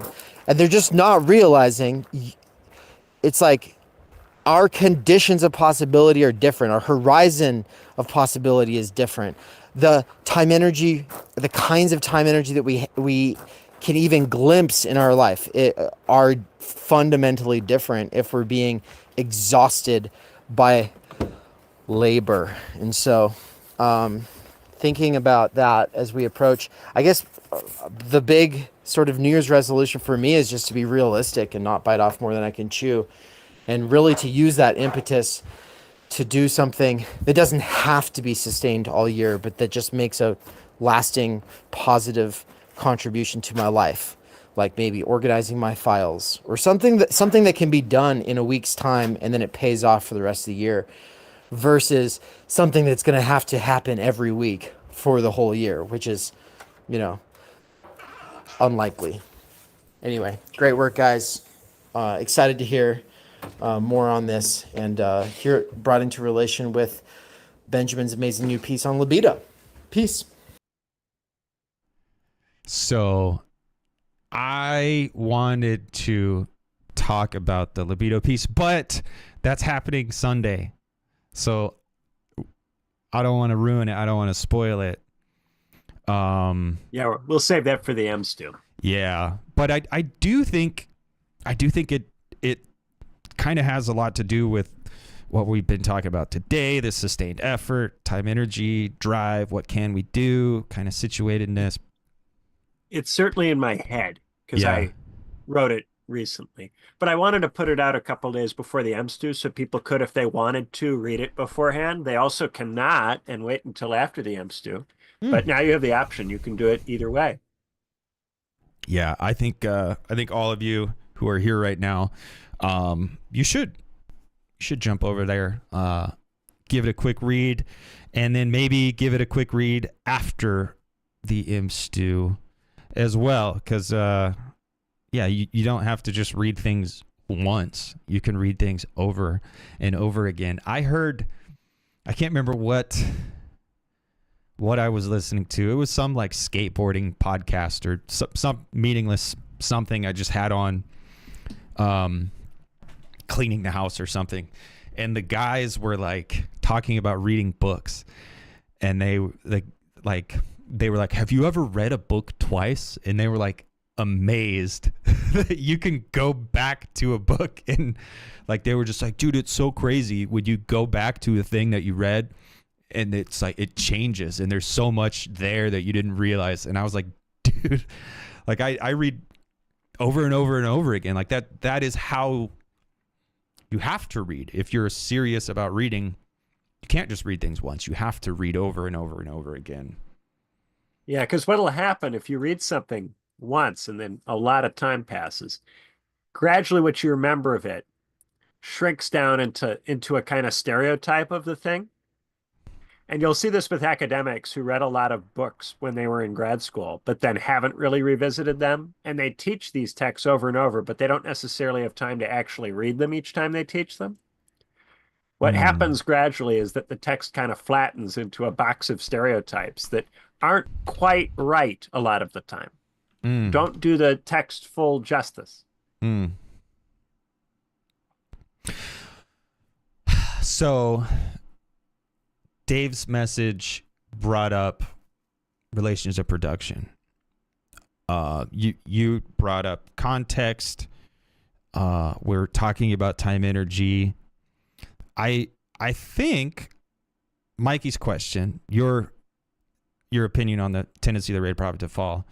I think that's pretty relevant. Anybody in the chat who like you don't see how or why that's relevant? Like in theory, with the rate of profit to fall, more and more demands are put on the workers to work more and be more productive, and that kind of necessarily takes our time, our energy, our human energy away from us and gives it to the owners, the capitalists, whatever. So it is relevant. It does, like, it is a relevant thing. It's not just a boring, dry theory point. So don't get upset. But I don't know, Benjamin, what are your thoughts on rate of profit? The key word there is tendency. Yeah. Right. So it's something that you can counteract in various ways, but you have to do something to counteract it. Right. So, for instance, you can raise productivity in other ways, apart from just having the worker work more.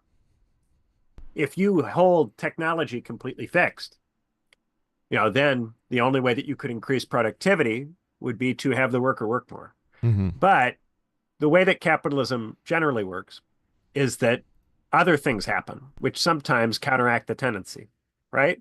And these things are often planned or deliberate, or they're instituted through policy, right? So one is, R&D, which can increase productivity without sticking it on the worker by improving the productive power of other factors of production, right? Another thing that can happen is that you can get influxes of people. So even though your productivity per worker doesn't increase, you have more people working. And by increasing the number of people working, you can get by without major increases in productivity per worker, right? You can import labor force. But I think the thing that we often also see is, redistribution through various kinds of events. And I say through various kinds of events because I think when people talk about redistribution, they're usually thinking about policy. So they're thinking about it as a political choice. But more often when it happens, it's a consequence of some kind of disruptive event, right? So for instance, when the Depression kicks off, the Depression is this disruptive event, which then spurs various kinds of emergency activity. The Marxists who were writing before the Depression, kind of operated on the premise that it would be quite difficult for the state to respond in that crisis in such a way that capitalism could continue to operate, right? And this is something you tend to see very often. If there is a crisis, if something happens, a lot of Marxists and socialists will go, well, now the chickens have come home to roost.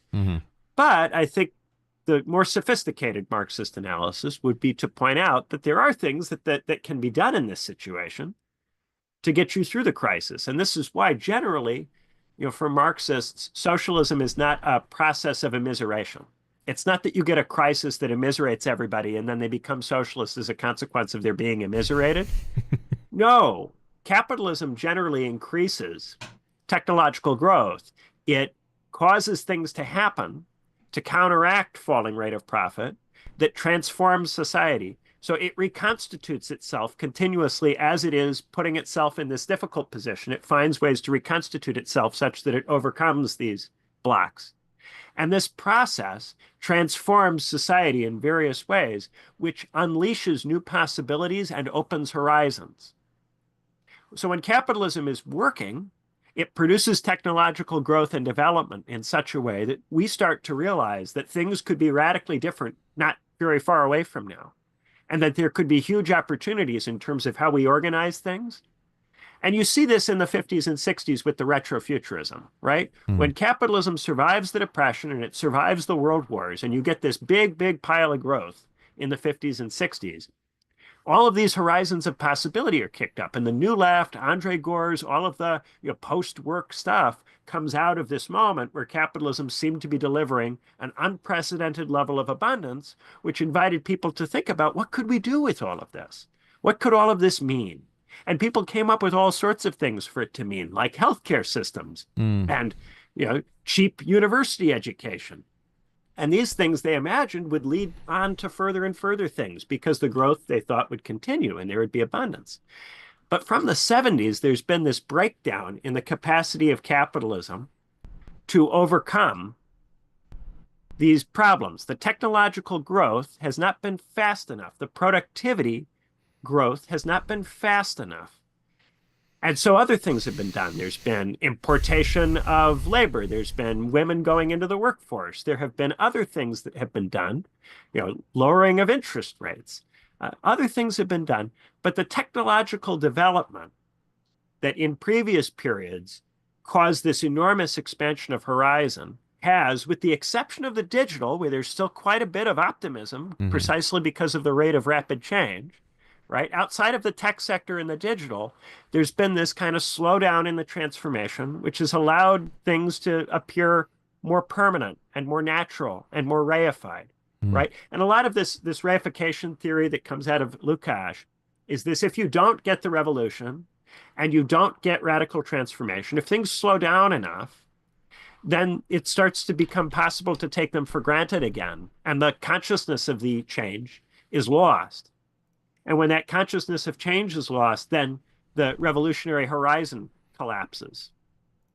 And so people go, oh, what we need is for the rate of profit to fall. Not necessarily. What you need is for capitalism to generate enough change that people go, why can't things be much better than this? And if capitalism is not functioning that well, this is a problem for the left rather than a solution. We should not be rooting for capitalism to fail. We should be trying to get it to succeed quickly enough that we can get out of it as fast as possible. But so then you say that and people go, oh, are you just being an accelerationist about it? Well, I don't think it's obvious what it would mean to get it moving, right? Yeah. Because to get it moving would mean to dramatically increase productivity. And to dramatically increase productivity, how do you do that? Is it with, laissez-faire, market neoliberalism? They've been trying that for 40 years. It hasn't worked altogether that well. Now, what they'll say is that it hasn't properly been tried, that they weren't able to overcome the administrative state the first time, and they need to try again and try harder. And maybe this time they'll get, the markets moving again and investment flowing and all of that.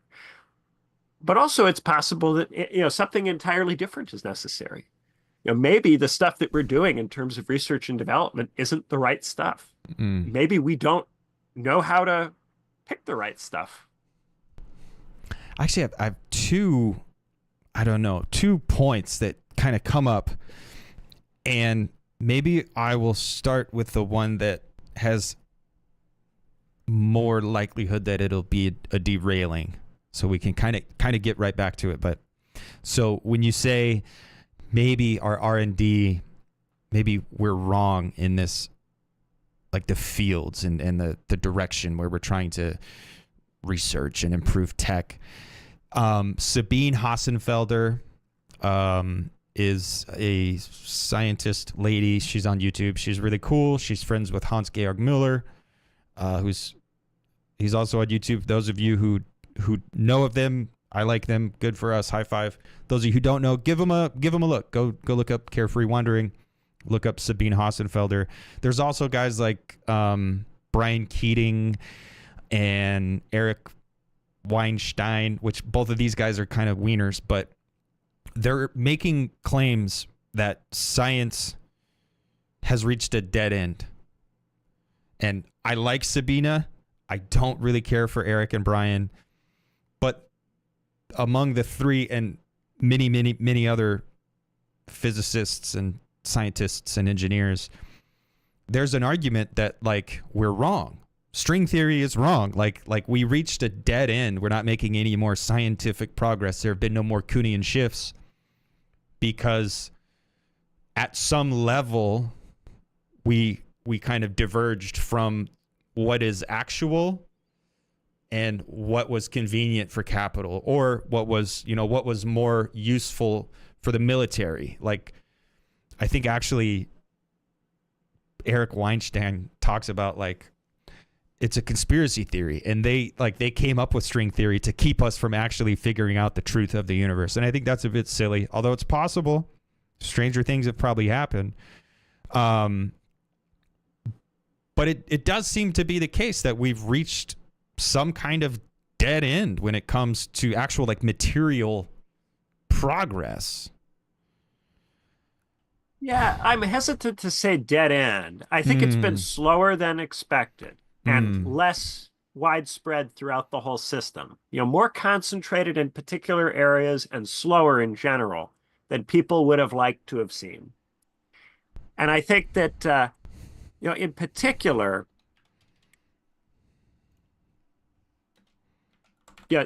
there's this ideology that if you educate people and you create more professionals, if you teach people math and you make people engineers, that this will, of its own accord, produce a technological progress, that it works like Civilization 5. The more money you spend on science and the more universities you build, the faster you go up a tech tree. There's a kind of way of thinking about that I think is quite limited. But, I also would kind of make a point that technological change and scientific development, capitalism can encourage these things, but they also happen, of course, outside of capitalism, and they're not something that is straightforwardly linear. So it's not a given that you'll get it. And I think that we do know that there's an enormous amount of investment capital that is just wasted in our system all the time by things like the healthcare sector, where we spend 17% of GDP every year in the richest country on the planet, as opposed to, say, 11 or 12 in other countries that have older populations than ours, and much smaller economies, much poorer states. They spend 11% or so, and they are able to achieve a life expectancy that's higher.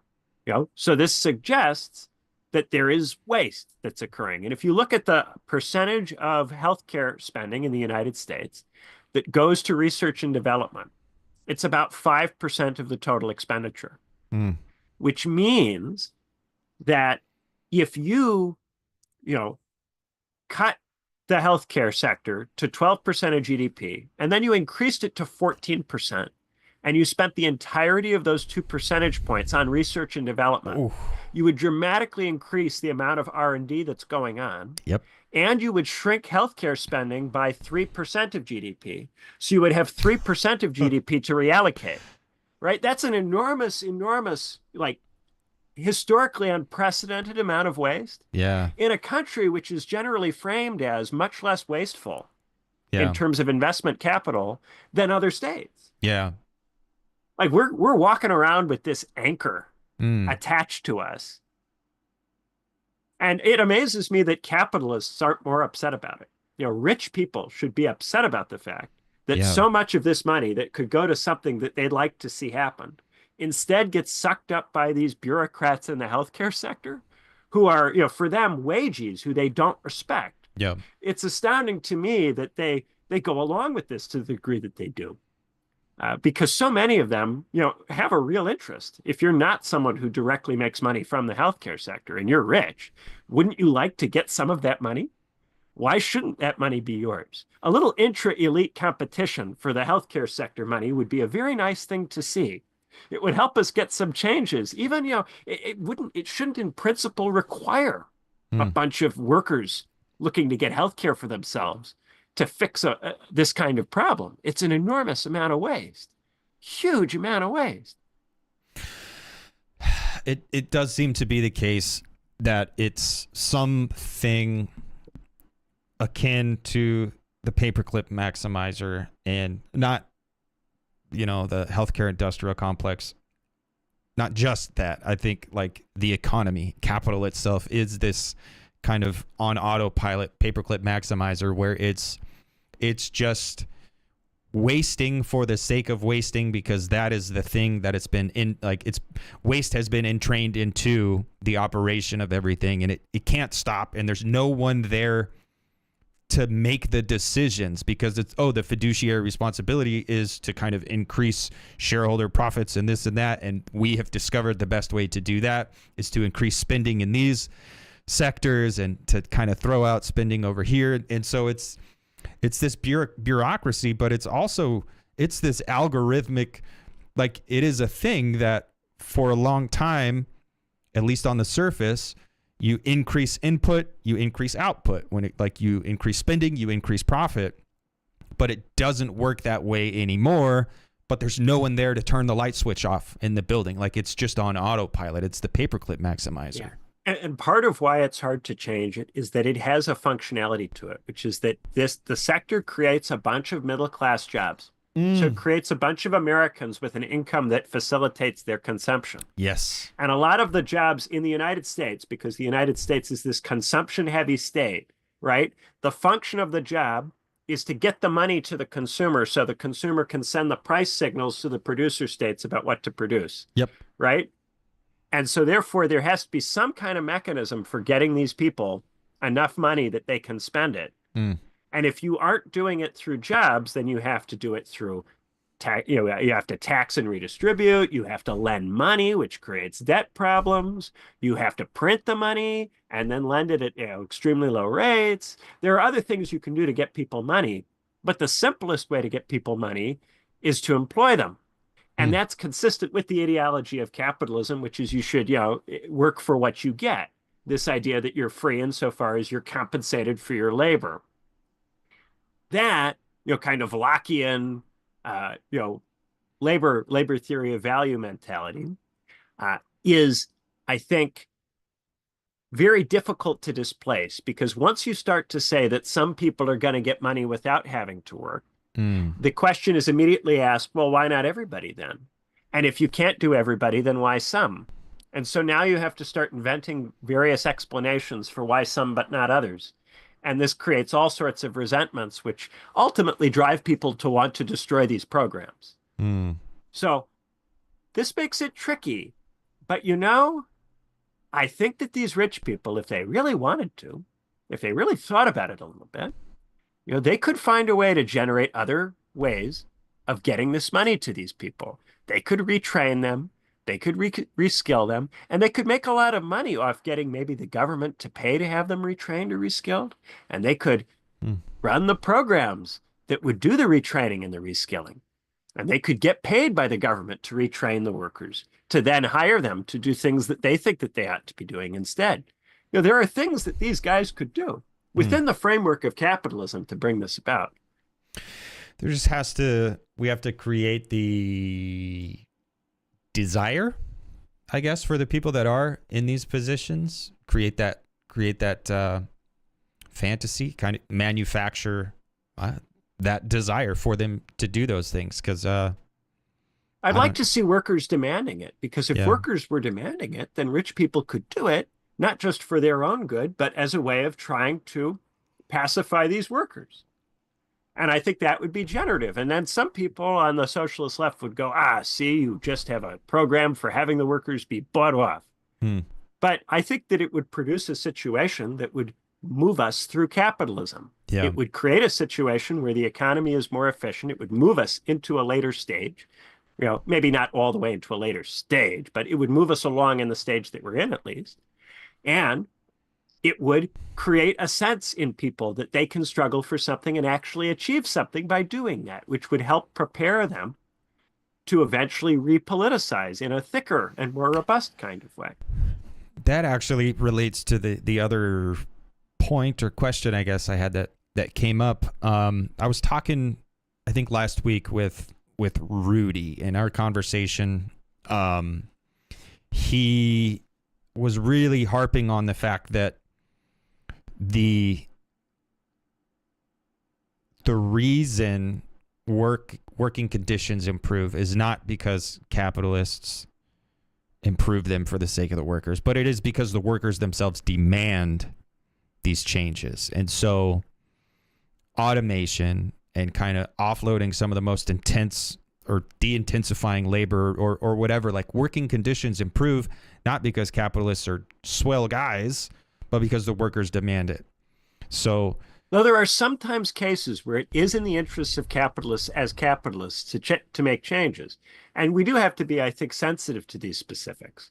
When you have multiple percentage points of GDP tied up in a rival sector that you view as a resource suck, for all of these capitalists, all of this investment could be theirs. Why does it go to these healthcare companies? Why don't they get it? All of these tech guys, why don't they get the money that goes to the healthcare sector? It could be their money. So I think that there are also reasons that capitalists have as capitalists to want to change the sector. Interesting. Whereas, yes, a lot of changes, there is no reason for capitalists as capitalists to want to make those changes. With, for instance, automation, it's because the workers are making themselves too expensive that you invest in it. You would rather not have to, but the workers make themselves too expensive, so then you do have to. And one of the reasons, I think, by the way, that technological growth has been slower than it used to be is that the workers are less effective at making wage demands Yep. because of globalization. And that has meant that they don't have to invest as much in replacing the laborers. But if you notice, the sectors where they're the keenest to replace the laborers are the sectors where the laborers have a graduate premium as a result of going to college. So what they want to do is they want to make those engineers cheap. Yep. Well, Vivek Ramaswamy and Elon Musk are having a tiff or a scuffle or whatever. Oh, you right followed now. this. I wasn't sure. I didn't ask beforehand if we should talk about it, but I want to talk to you about this because I think it's really, this was really interesting. You were the guy. You're the only one I wanted to talk to about this. I have a very cursory impression of what went on, but also like I know some H-1Bs personally, so like I have knowledge of the fact that they're extremely precarious, and it's like part of best practices for these employers to hire these people over, so yeah, I was like, I don't care. I'm not going to read this article and really pay attention to this, but it caught my eye, and like this is what we're talking about, and this relates directly to what we're talking about, and it's funny that now it has reached this stage of the media where Elon Musk and Vivek they were previously like in lockstep, and now they're having an argument over a very real problem. And it's funny to me that there are so many people who are concerned with quote unquote immigration, and they blame immigrants, they blame migrants, they blame individuals who go out and pick celery and pick oranges, and it's like that's not where the problem is located. The problem is located where these companies that are hiring all these H-1Bs to like keep wages down, like that's the real problem, and no one seems to be talking about it. I think some leftists do talk about it, but overall it's not the popular thing to talk about. But now it seems like the issue is being forced. Yeah. The thing is, so many different things can be true and false at the same time. And that's what I find fascinating about this story, because everybody has something right and everybody has something wrong, right? Of course, part of the reason to want H-1Bs is that they make the engineers cheaper. Of course, you could pay them less. That's one of the reasons. It's also the case that if you talk to these engineers, they are desperate to hire people. They have all sorts of openings, but a lot of the engineers who apply to work for them are terrible. And one of their problems is that they frequently hire engineers that aren't actually good enough at the job because they need people, and they rationalize people who aren't really as good as they'd like. And so all of these engineers have this constant problem of they have a coworker who doesn't pull weight because they've been hired because there was a need, and they actually aren't good enough at engineering. So it can be true at the same time that there is a shortage of good engineers immediately available, and that bringing in these engineers will allow them to not pay. Because what otherwise happens, if they can't take the H-1Bs, they get into a bidding war over the handful of really good engineers. The really good engineers get sucked up the corporate structure rapidly. They make enormous amounts of money as a consequence of this. Like my brother, he gets sucked right up the structure and he does very well, right? But then you have these engineers who don't do the work well, and then the whole process of design has to be affected and by the way in which these lower skill engineers work. You have to have a process that is bad engineer proof. So one of the things that's developed a lot in engineering is what's called systems engineering, which is about finding ways to use language very precisely to tell engineers what they should be doing, so that they actually do what they should be doing and don't waste enormous amounts of time and money and energy working on stuff that won't actually ultimately be compatible with the overall project of the company. Because these huge things that they engineer require all these different teams. And if the teams do things that are incompatible with each other, it's just an enormous amount of waste. So they're trying to find ways, and it's almost like theology of communicating in language that can't be misunderstood by these poorly skilled engineers. And what they really want to do is automate those engineers away so they don't have to deal with all of the inconveniences that are kicked up by that. But in the meantime, if they can get H-1Bs, Of course, they'd like to do that. That's a cheap way of rectifying the problem immediately, right? So all of these different things are going on at the same time. The other thing is that, of course, like the Vivek implication in Vivek's big tweet that we should have a culture that values the nerds, which means we should what? Have a Korean style education system where everybody just, does math and plays musical instruments as a kind of ersatz version of the humanities. You got to love these STEM people who think that it's the humanities if your kid plays the violin. Like and what happens is that everybody on Twitter, it starts with the racists who don't like Vivek because he's Indian American. But then it spreads out from there to people who just feel attacked in various ways by this idea that only the math kids have value, which is the unfortunate implication of Vivek's tweet. And the reason people will be so angry with him is that it implies that the problem with the United States is that it doesn't adequately prioritize the nerd. And that it needs an education system that's more nerd-centric. Now, what happens if we get rid of all of the engineering jobs in 10 years? Yep. Well, that would be a huge disaster, wouldn't it, to convert to something like a Korean-style education system? That would be enormously stupid. The strength of the United States is that it produces many distinct kinds of people, right? But as a consequence of this, when you need one particular kind of person very, very, very badly, unless you're going to overhaul the education system to slant it toward that kind of person, you end up taking in immigrants to fill that gap. So right now, we're in a moment where there's this enormous demand for engineers. The fact that there's this enormous demand will cause them to automate those jobs and get rid of them over time. But in the meantime, they'll want immigrants as a stopgap. And all of that makes sense. All of it does. But if people do the Vivek thing and they change the education system, then they're committing the country permanently to this myopic view of what is necessary that's based on a single moment in the economy. And that's what's so that's stupid. But of course, all of the people who are being racist about it and acting like the problem with Vivek is that he's Indian are also being incredibly narrow-minded and stupid about it. There is, of course, an element of truth to they want the engineers to be cheaper. Of course they do. But that doesn't mean that there isn't actually a shortage and a problem. Some of these people online are acting like, somebody I know is an engineer, they can't get a job. It's because they're bad at it. That's why. Unfortunately, that is, if you know the field, that is what's going on. And one of the things I love is that I have engineers in my life who can tell me about what goes on in these places because, nobody in the humanities actually knows. So the whole conversation is just had in ignorance all the time. Yeah.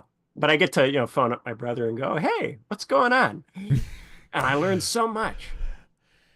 Yeah, it's, I don't know. I think it is true that our education system needs to be reconstructed from the bottom up. I think it's... Yes, but not in that way. Yeah. Not in a kind of let's only make math kids who play the violin sense. The problem with the American education system is not that it's insufficiently Korean. It's that all of the different things have been watered down to the point at which people learn nothing. That's the problem. All of the different things that Americans used to excel at have now been watered down to the point at which nobody excels at any of the different things. This, you even see this in sports, like in the NBA and the basketball league. All of the best players now are Europeans. Oh, yeah. I think, so Vivek wants to tie education to the moment, to right now, to this unique historical moment. And I think our education system was tied to... I don't know. Like, I think it's really stuck in like a post-war America where it was about growth and it was about we did win, the war to end all wars. And this is a moment of like fecundity and the world is ours in a sense. And it is up to us to kind of go and spread forth and multiply. And so this approach where it was, you don't really learn really much of anything. You just kind of learn how to, you get socialized, and you learn how to get along. You learn how to get in where you fit in. And then in the actual job itself is where you get specialized. So having there's some of that, but it also has gotten worse because the public schools have been neoliberalized in the sense that the U.S. states have run out of money to pay the teachers competitively. Yeah. So the quality of the teachers has declined. There are teacher shortages.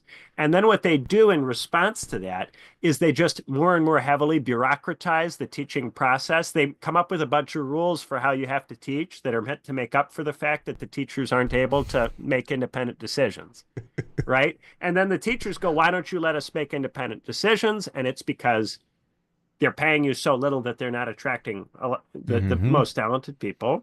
So while some teachers are capable of making independent decisions, others genuinely are not, right?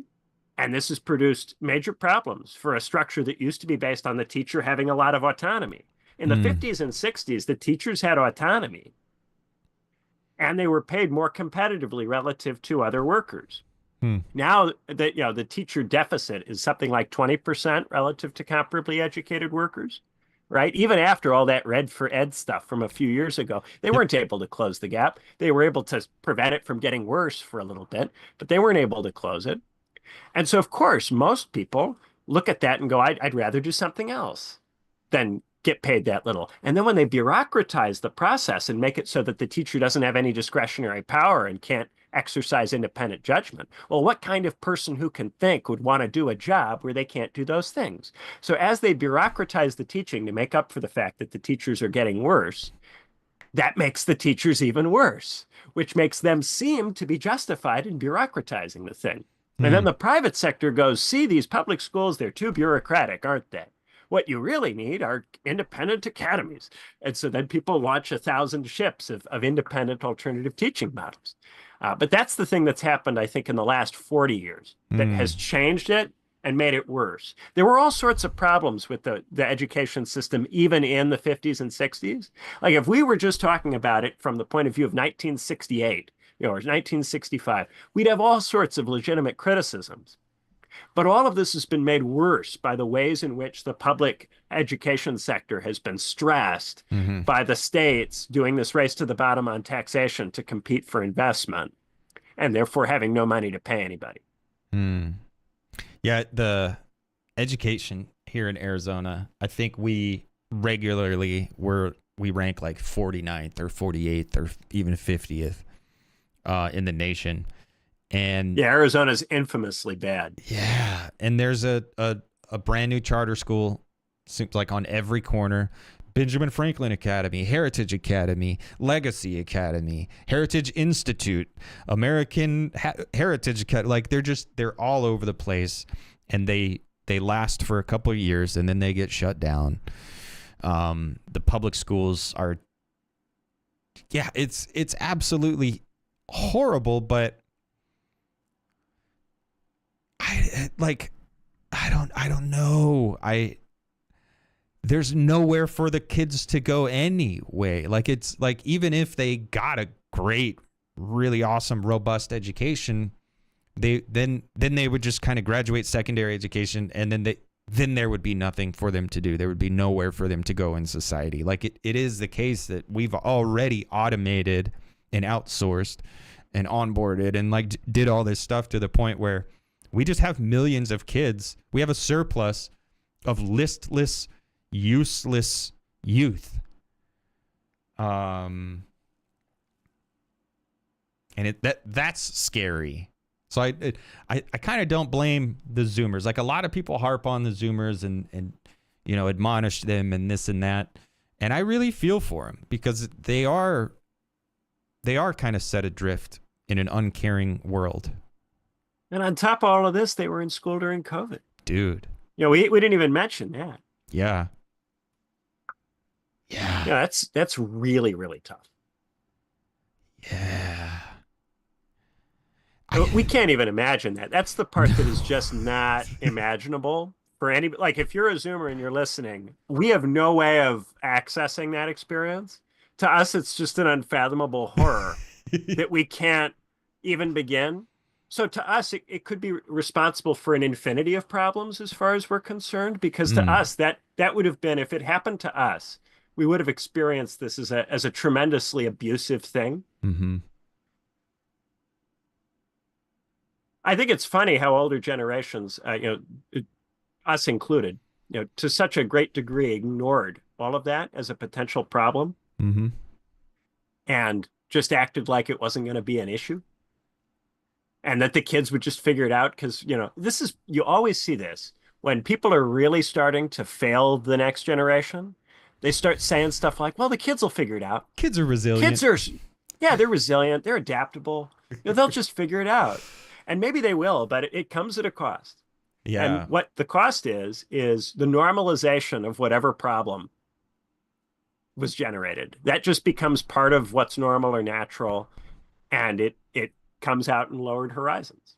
I do think it is very much up to us to be the responsible adult in the room and also be kind of the compassionate, I don't know, take up the role of the elder, take up the responsibility. Like, I am not hopeful. I am very, I don't know, like, pessimistic in quotes. I'm doomer, black pill, all that, like, whatever. And I think that's the way it is. And it's also maybe just my disposition. But there's still like a something in me that when I'm put into tension with Zoomers who are doomers, like I just want to hug them and give them a kiss. Well, maybe not give them a kiss, but like just nurture them and love them and be like, look, dude, it is true. The world ended. We're all dead. We already died. There is no future. Game over. We lost. But there's a freedom in that. And I don't know if that's like this, some ideology, some bullshit, or where I'm trying to comfort myself to say, but there's a freedom in that. But I also do think it's true. Like, no, we're now freed up. Like, it is because of this nihilism where nothing is true, nothing is real, nothing matters anymore. The world is frozen. It's up to us to restart the world. And like, we can now make new things that are real and that do matter. So when, I don't know, just in general, I think I default to the, oh, woe is me, the world ended. But when I'm put into relation to the Zoomers or whatever, then my hope or whatever starts coming out, and I want to be this like joyous celebrant Pied Piper. But then that can get weird too. Like, I'm not trying to lead anybody anywhere. I just think it matters. There's not enough people doing the compassionate thing. Yeah, something Donald Trump said that was deeply true during the campaign, deeply true, was you can't lead Americans if you don't love Americans. To lead, you have to love that which you would seek to lead. If you don't have love for that which you would seek to lead, you will only repress.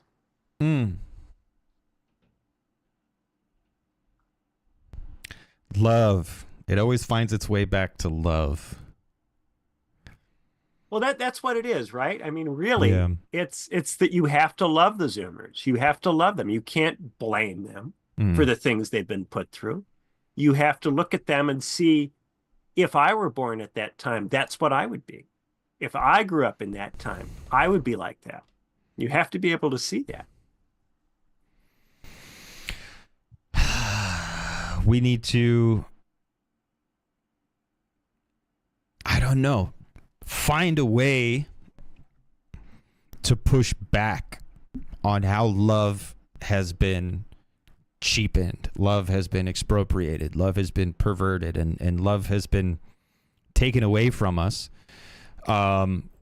where you think, oh, I don't have to love my family. I can just like engage with them at the with the commodity. I can buy them the right commodity, or I can influence them into this lifestyle or this ideology, because even politics discharge a set of obligations to them. Yes. And then Yes. Like the world we live in, like love, this type of love that I think most of us feel, and I think we could even recognize it, but there's no room for it in the world anymore. Like the media and work, production, consumption, and ideology, like everything is instrumentalized and everything has been turned into like a ready-made commodity. And there's a solution for that. And we need wide open spaces. We need to be able to. It's still there, right? But we have to work so hard to get it to come out. Mm. One of the things I've noticed about when we start talking about love in these streams, over the course of the discussion, we work our way to a point where we hit this thing and then we tap it and then I get it. Like I feel it. When we hit it, I actually feel it. Like the energy hits me and I'm like, oh yes, that's the energy. Right? But we have to do all this work to get there from the current event, or from the thing that we're talking about to the point at which that energy can hit it. And we can think about it, talk about it in that energy. And what tends to happen is that people don't have conversations that can go there, in part because they're not in a position to have those conversations because of their context, in part because they don't know how to move it there. Right? Like we start from a premise of let's try not to name the names and blame the people, right?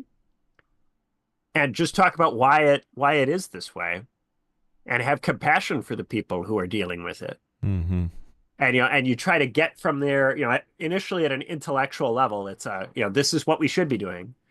But is the energy actually there? Yeah. Do you actually feel it? You have to actually feel it. It's not enough to just intellectualize about it. It's still accessible. It takes a lot.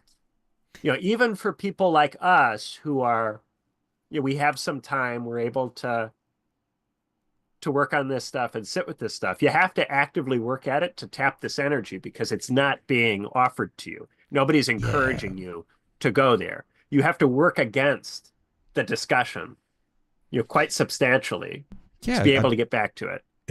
I think it's disincentivized. And it happens like at the level of the subject, like we have to tune into it. We have to be able to attune ourselves to this thing that is real and does exist between us and because of us and only because of us.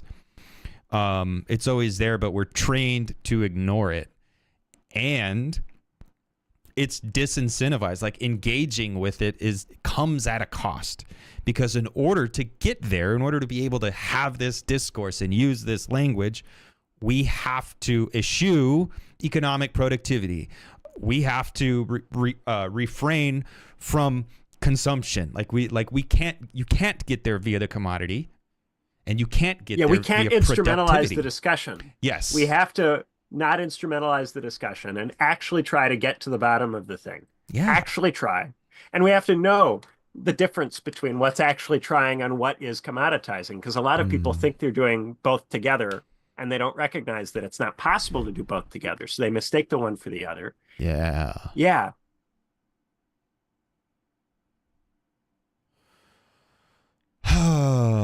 So is there like a New Year's resolution that anybody could make that would pertain to this? Like if so, we're sitting here talking about the need for the ability to engage in and access this energy, or speak in this register, or be here. Like, is there a New Year's resolution somebody out there in TV land could make pertaining to this? Maybe not that would help them open it up or whatever, but like, are there habits that we could get into, or are there habits that we could cease that would help us all along on this track where we're trying to protect this precious resource that is love? Ooh, something anyone can do is always a tall order. Yeah, Anyone. yeah. Oh, that's always a tall order. There is one of the things that's come out recently in recent years has been this admonishment not to catch feels.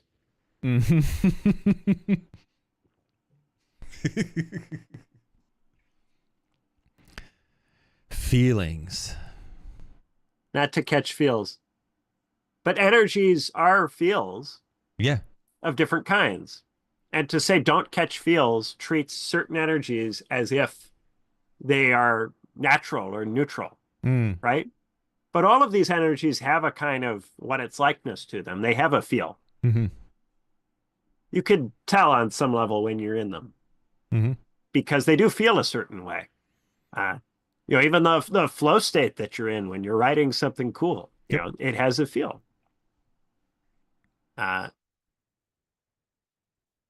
So maybe something like it's okay to catch feels if you think about what you're feeling. I think it's okay to catch feels if you think about what you're feeling. It's when you don't think about it that you get led along. Yeah, you want to maintain your position in the driver's seat. You don't want to find yourself engaging in destructive behavior or whatever because you were chasing the dragon. But also, like, I personally, I kind of shut off the feeling apparatus that's in whatever the being that is me. Because a lot of the times feelings in general get in the way of doing. Yeah.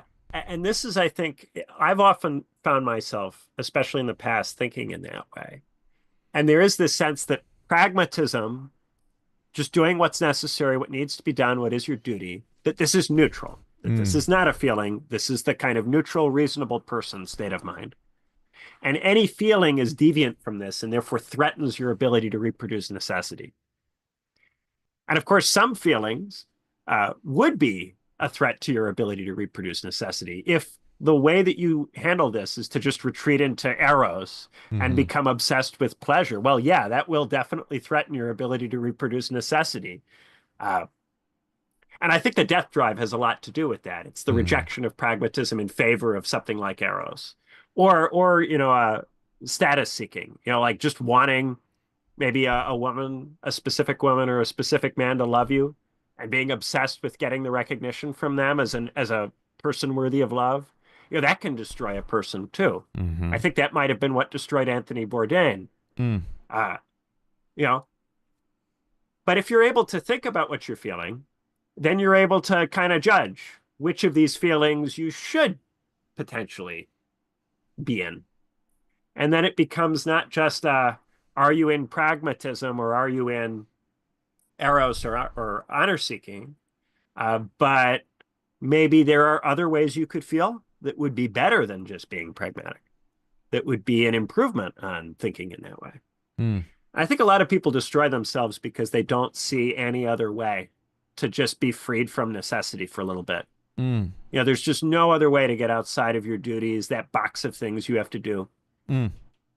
There's no other energy that they can find, no other feeling that they can find, because they don't know or haven't been shown where to look for it.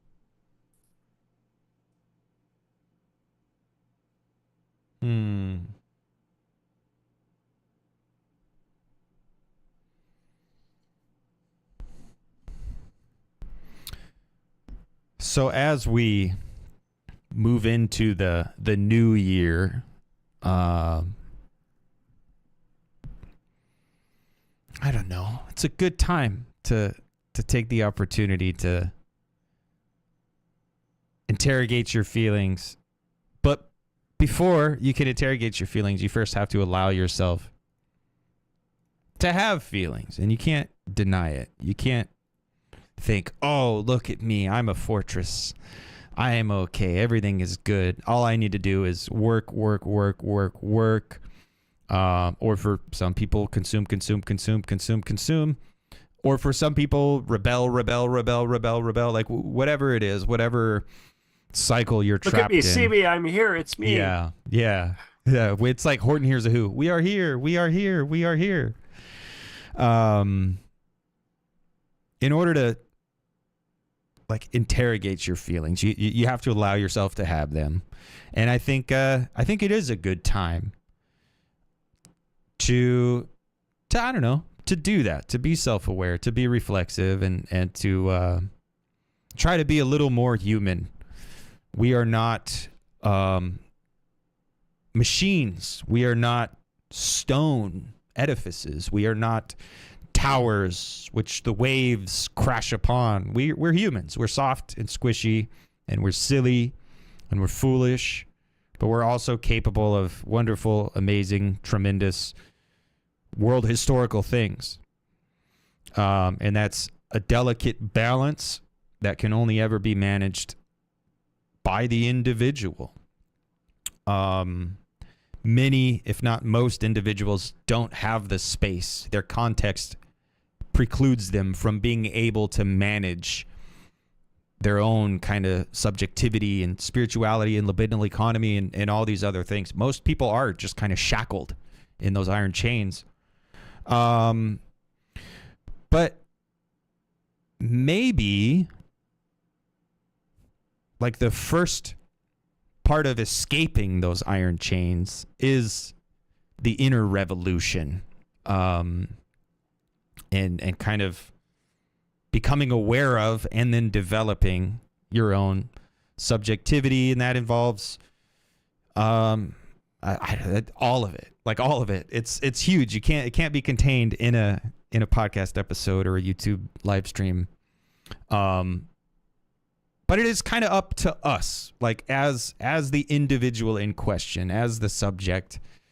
You have to do it. So while you're trapped in the world that keeps you shackled, there's also an awful lot of freedom that's there for the taking if you're able to kind of take up the responsibility of your own subjectivity. Somehow, despite everything, we still have to find a way to think. Mm. The way that people climb out of the muck is that somehow, despite the fact that they're swimming in muck, they find a way to think. Mm. As challenging as that is, as difficult as that is, it's by no means easy. And nobody should ever blame themselves or hate themselves for not being able to do it for any length of time, because it's extraordinarily hard. Mm. But if you can do it, what a wonderful thing. If you can find a way, despite everything, what a wonderful thing if you can. Mm. And I think with that, someone in the chat said, clean your room. Yes, do clean your room, but there's also a lot more than just cleaning your room. I think with that, I'm going to go ahead and play the PSA for the YouTube folks, and then we'll probably get out of here. So any final words, Benjamin? Or well, I suppose my final words would be that Theory Underground is ultimately about generating the theoretical capacities so that we can reflect on what's going on. Mm. And we recognize that that isn't going to be something everybody can join us on or everybody can do. It's not going to be for every situation, at least not all at once. But hopefully, maybe, possibly, oh God, I said hope. I hate it when I say that.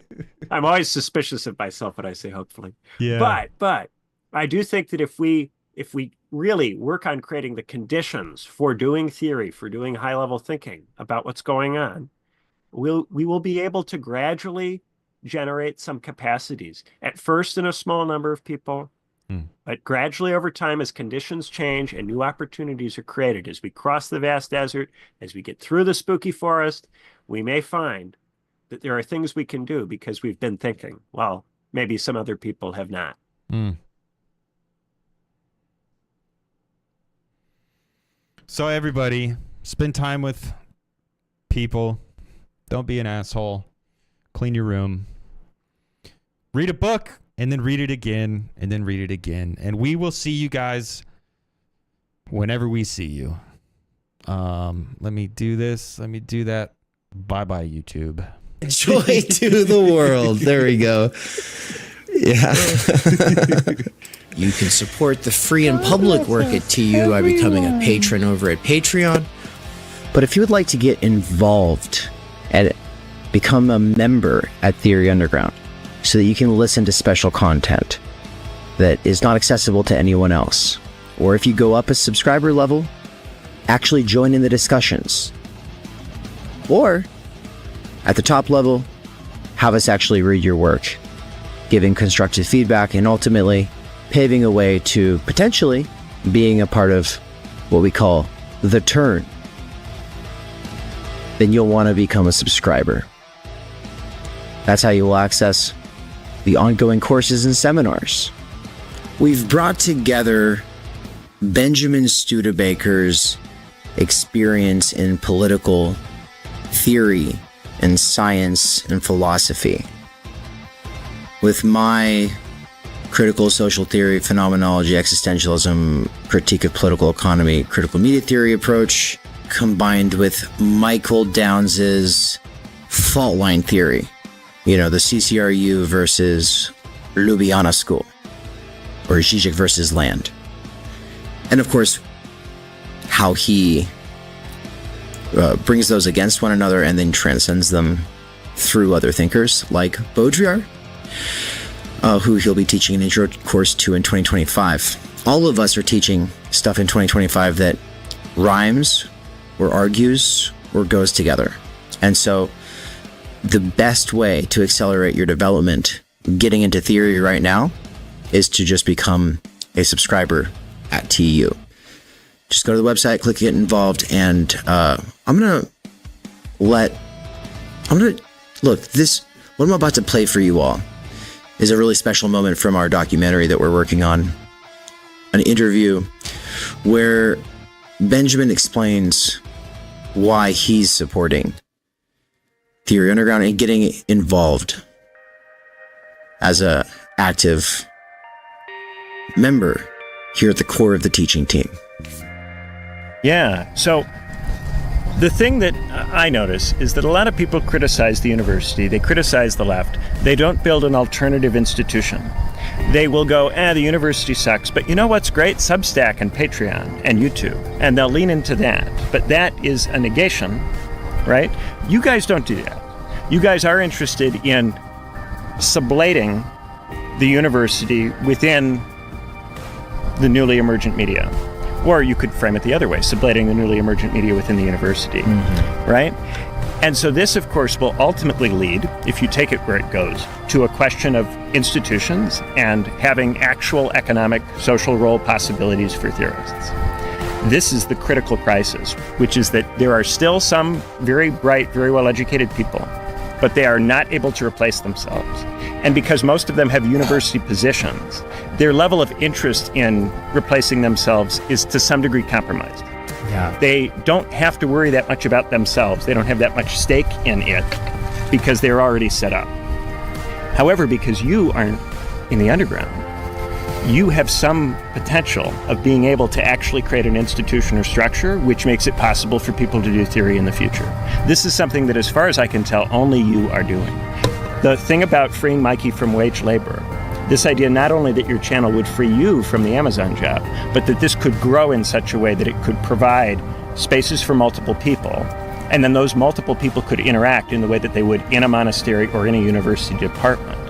This is the revolutionary idea in terms of raising consciousness and making it possible for us to think in such a way that we could return even to the horizons of the tens and talking about things like Medicare for all in a not stupid, not bullshit way, in a serious way. To get to that point, we need to raise our level of ability to think. We need new intellectuals in our generation that are real intellectuals and not people who are running around scared of what the DSA or their university department thinks of them. You have the potential to actually make a real material intervention into not just knowledge production, but in Bildung, into the making of people. Yeah. This is something that we can do. There's a window right now where I am not in the university, and so I have a real reason to think very seriously about, can we do something else? Because I'm annoyed, myself, with the whole process of trying to be in that. Yeah. And I would like there to be something else, something better. I have all my critiques of it that come in part from being at Cambridge, in part from studying ancient thinkers. We could do something better than it. Not just something that is an imitation or steals some things from it and does the best you can with it, but something that actually is better and that produces the kind of theory that in modernity, how do you make a Hegel? How do you make a Marx? We have to reinvent this. It's no longer possible to do that. We've got to, I think, actually institutionalize in a material way, and this is the sense in which I will uphold the kernel of materialism, actually giving a shit about the structure and what kind of structure is necessary to give rise to a form of life in which this kind of really, really good work can be produced. Joy to the world. There we go. Yeah. You can support the free and public work at TU by becoming a patron over at Patreon. But if you would like to get involved and become a member at Theory Underground so that you can listen to special content that is not accessible to anyone else, or if you go up a subscriber level, actually join in the discussions, or at the top level, have us actually read your work, giving constructive feedback, and ultimately paving.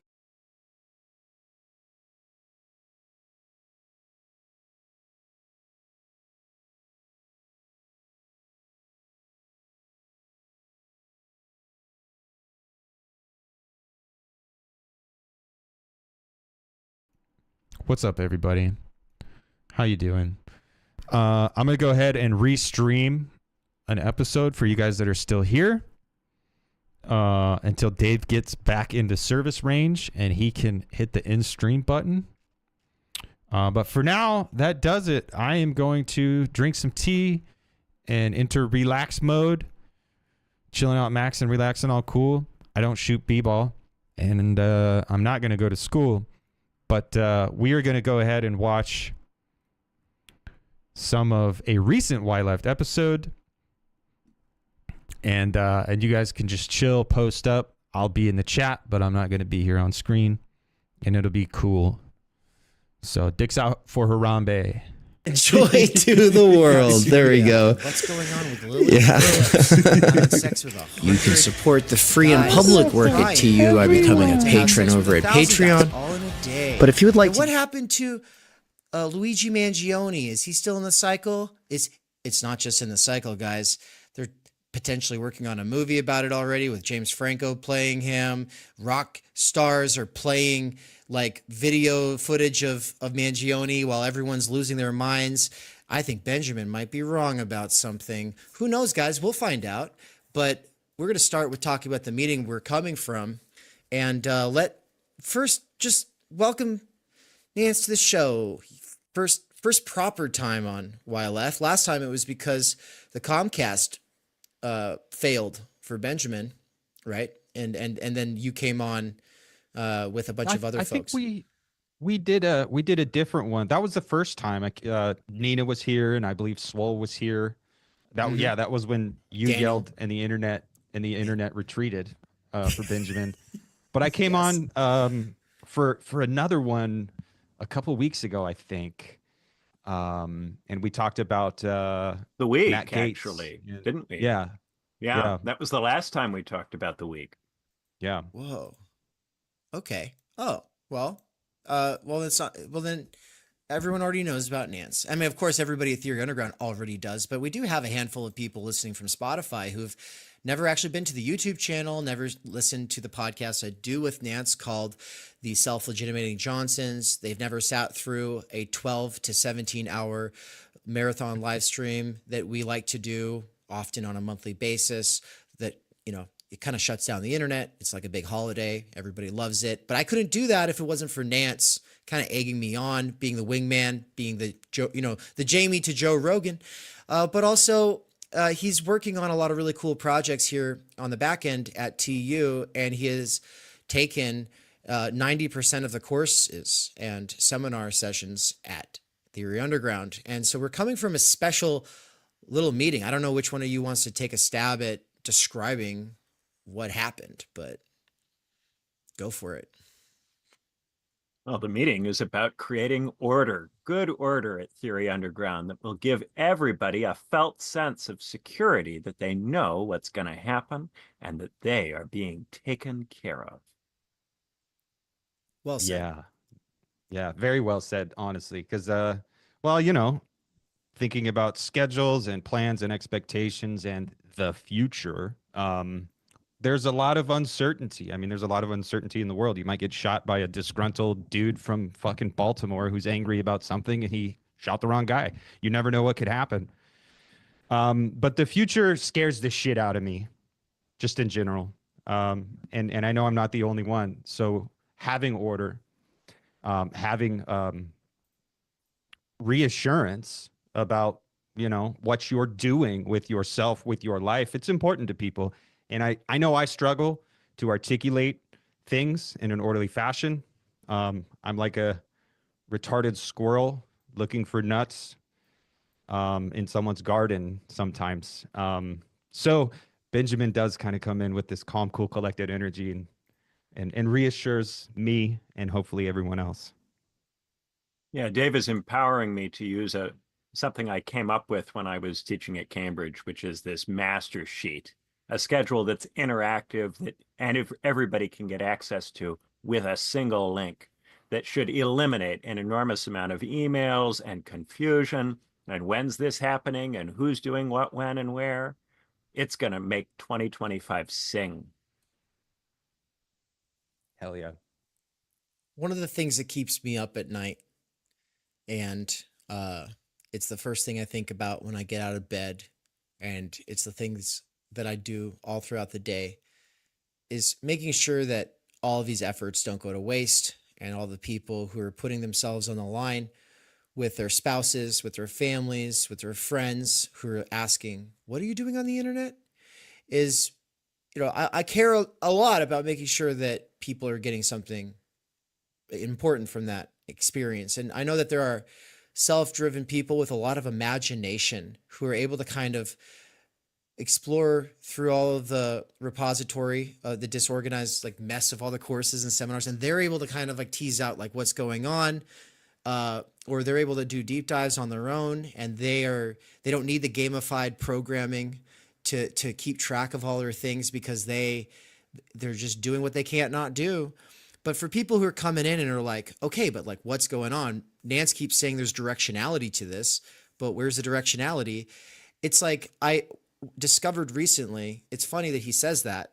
I kind of bank on the fact that he's been saying that, but then it's like, well, 2 years ago, I showed him the founding document that was the master key for all the courses that I wish existed at an institution that would cater to workers with earbuds, like, the lack I experienced in 2020. And I showed it to Nance, and I've showed it to him a couple times. But I didn't show it to everybody else because of reasons. What do you want to say? I just have to respond and say I saw the directionality before we went over that document. But I am also slightly retarded. So it is true that yeah, like that's probably just impossible for other people to see with the way we've been doing things. Yeah, there's a set of things that just aren't being done by anybody because these media outlets are obsessed with the news cycle. They're obsessed with getting their clicks and their likes and their subscribes right now, now, now.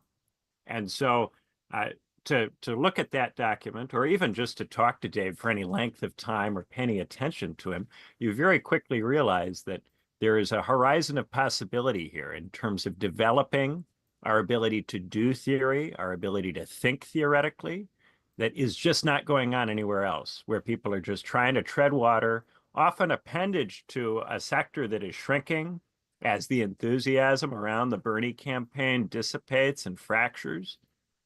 So, this is what makes this project so exciting. The possibility of actually working on theory and helping ordinary people become theorists, or at least move to some degree in that direction, insofar as they have the time and inclination. Caravaggio in the chat says Nance is that guy. He very much is that guy. He's actually branded I don't know if himself on that's- the internet as that guy because there's actually 3 billion of him. I'm not that guy. I'm some guy. That guy's Yeah. a bad thing. I don't want to be that guy, dude. I'm some guy. Okay, there we go. Some guy. But he's also in a process of becoming the man. So we have to talk about some guy, that guy, and the man. You could write a whole book about this. But anyway, I'm going to run downstairs and grab the part of my French roast coffee thing here that I forgot, the part that pushes down the grounds. We've got over 51 subscribers here in the chat. We've got Hell yeah, a guys. bunch of Parsons says, is Benjamin back from the land of fish and chips? Yes, he is. Pip, Parsons. mate.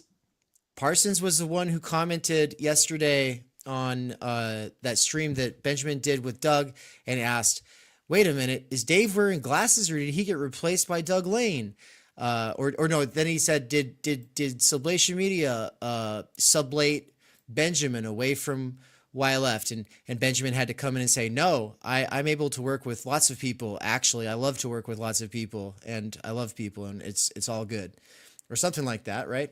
And I want to talk about that. I want to talk about the plan. I want to talk about how you don't have to trust the plan.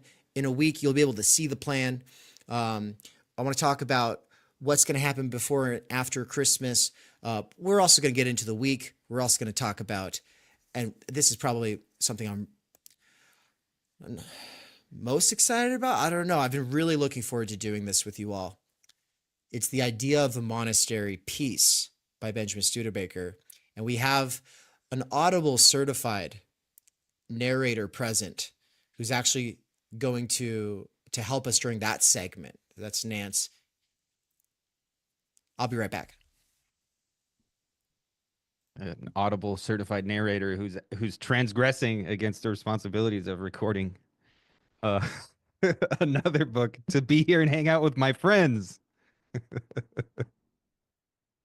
Yeah, that's going to be cool to hear it from you. I always get a kick out of listening to anything that I've written get read by you Yeah. because you just do it so beautifully. I don't know about that, but thank you. Really, you do. Thank you. It took a long time. I think the first time I ever appeared on any digital media was several years ago on my homie's right-wing libertarian podcast, and I was like, oh, I don't even think I should be here. I'm a communist, because I was like a communist at the time.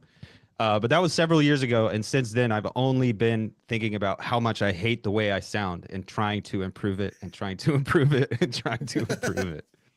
So A common problem. yeah. Parsons said, love y'all. And Emile said, that French roast thing is actually just called a pressé et café. Thank you. There's words for the things I use. Good That's a French press. Yeah. Is the part that presses the French press and the rest of it's just the cup? I thought the jug was the French press and the thing is the thing. Well, either way, We know what we know what we're talking about. Either way, I'm ready to get going, guys. So I think Syria is probably the most important thing going on right now, but let's just start with my sort of cursory observations towards the phenomenology of the everyday in American life over the last week, which is just to say, as someone who has not been following the news whatsoever, I am aware that everyone's still talking about Mangione. We will conclude this segment talking about him. But for now, everyone's also talking about Lily Phillips. Did you guys see stuff about Lily Phillips yet? I haven't seen anything about that. Nothing, huh? Nothing. Chat, how about you all? How many of you in the chat are thinking about Lily Phillips in the last week? I'm going to actually start a poll. When you brought that up with Nina, I had no idea what you were talking about. I thought you were talking about the swimmer. Lauren. No. Something. That's crazy. This is one of the amazing things about the post-class fractured mass. Nobody has any idea what the actual stories are because they are different depending on who you ask. Yeah. Well, Nina knows about it, and Louise Perry knows about it, and Anne knows about it. So some of the women in my life, immediate. I'm not saying I have a personal relationship with Louise Perry, but I was just reading her. I was just reading her book on stream with Anne, The Case Against the Sexual Revolution. I follow her mother matriarch Substack, and I didn't even know she did a piece on Lily Phillips, and I didn't see that she'd done the piece on Lily Phillips until after I'd already made a note on Substack about how I wish I could make a video essay about Lily Phillips and the case against the sexual revolution, in which I tagged Louise Perry.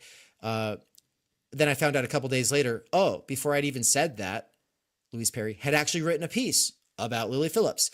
So that's a lot of me saying this person's name. Why am I saying it? Well, because she is the world record breaker for the most men fucked in the shortest amount of time. She's an OnlyFans star who got a hotel room, and each guy got up to 5 minutes, and there were 100 of them. And so this is something that little kids are thinking about right now. It's not just me. It's not just like the women in my life. Little kids are thinking about this right now. This is in the media. This is on TikTok. This is everywhere.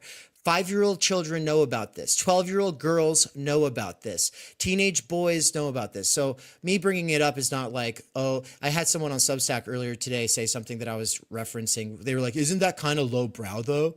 And I'm just like, yeah, kind of like the fucking internet, you idiot. So yeah, we're over here on the most lowbrow medium in the history of humanity, or at least the most lowbrow point in its development. We could talk about that. But no, I'm thinking about how this is a remarkable instance of when the social constructs that help us be human and work together are all called into question by the changes in material conditions. And then the cultural war that ensues is so up for grabs and interpretation. Certain people will take things to the extreme. And we have a lot of people taking things to the extreme to get their face on the front cover of a magazine or on your social media. And Lily Phillips is one of those people who just did something crazy for clout.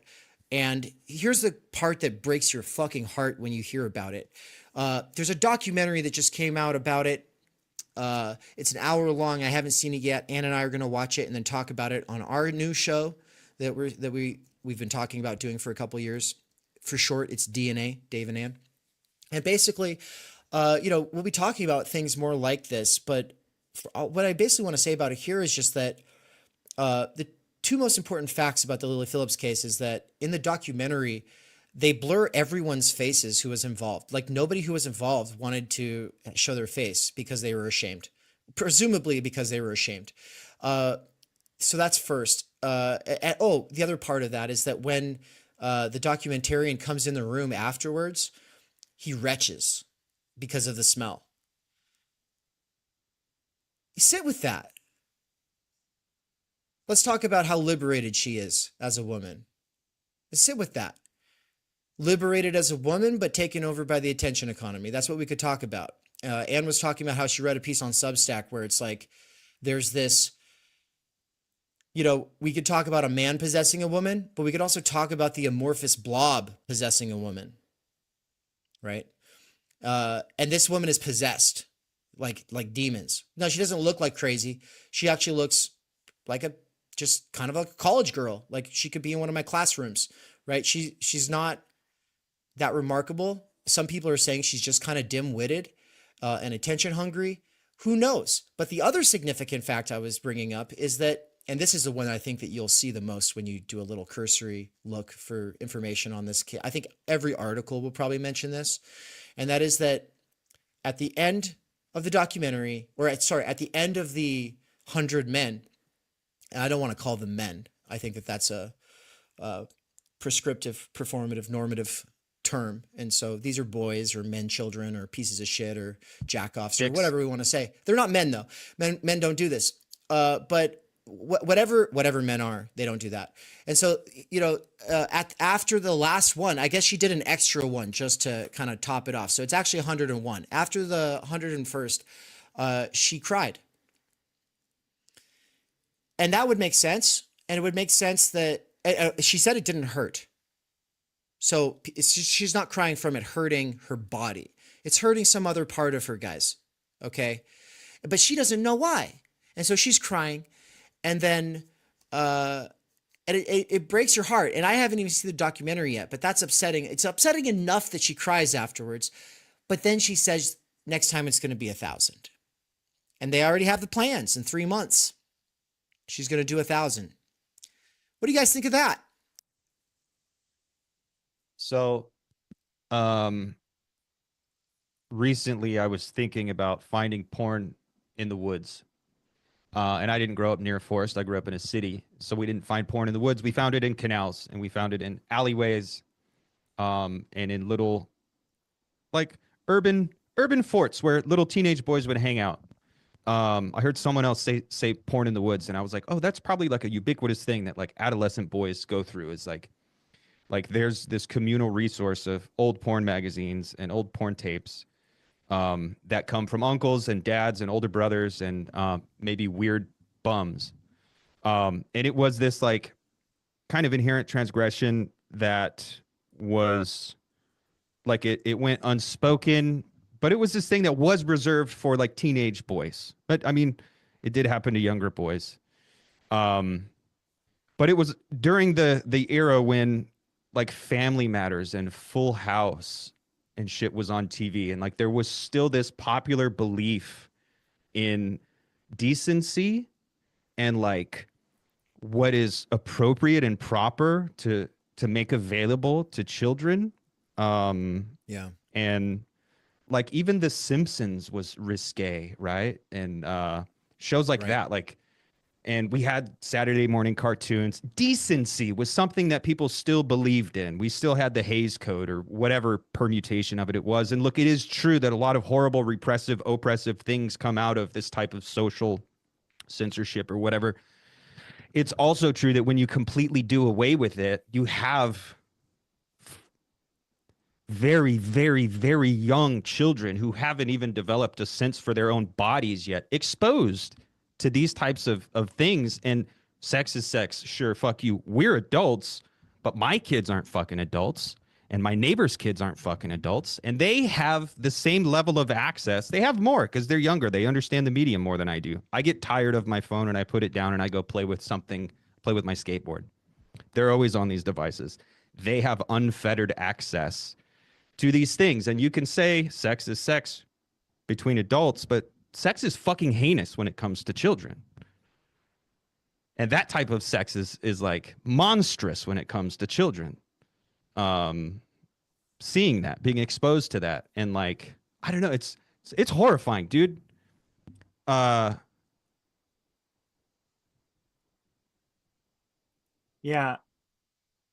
it goes beyond exploitation of one person by another person. There are many cases where there's pornography or sex work which involves exploitation, taking advantage of someone who doesn't have money and putting them in a bad situation. Here you have consenting to something incredibly unusual. And so the consent is structurally produced in some way. And the reason that it's worth raising this, and I think, Dave, you were right to raise it, and I thank you for raising it because I wouldn't have thought to raise it myself, is that we've reached a point where someone can be structurally massaged into consenting to something like that. Yeah. To the point where our society doesn't equip people with the resources to understand why they shouldn't consent to something like that. To the point where if we were to try to say why a person shouldn't, that would be incredibly right-coded. For us to even go out and try to say why you shouldn't agree to it. Right. Right. Which is, I think one of the reasons the left as a term is Okay, not what's happening, guys? Look, my name is Charlie, and I'm a dog, and I hijacked this stream. Hi, everybody. I'm Charlie, and I'm a dog, and I hijacked the mainframe. I'm a hacker. I'm an elite hacksaurus. Ooh, ooh, ooh. But anyway, like I said, my name is Charlie, and I just wanted to interject right here at this point where Benjamin is talking about structural consent, structural massaging, coercion. Because in the moment,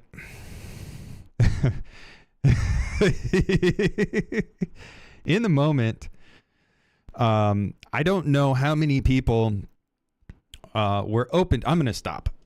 I'm just kidding, guys. It's not Charlie. It's actually me. What's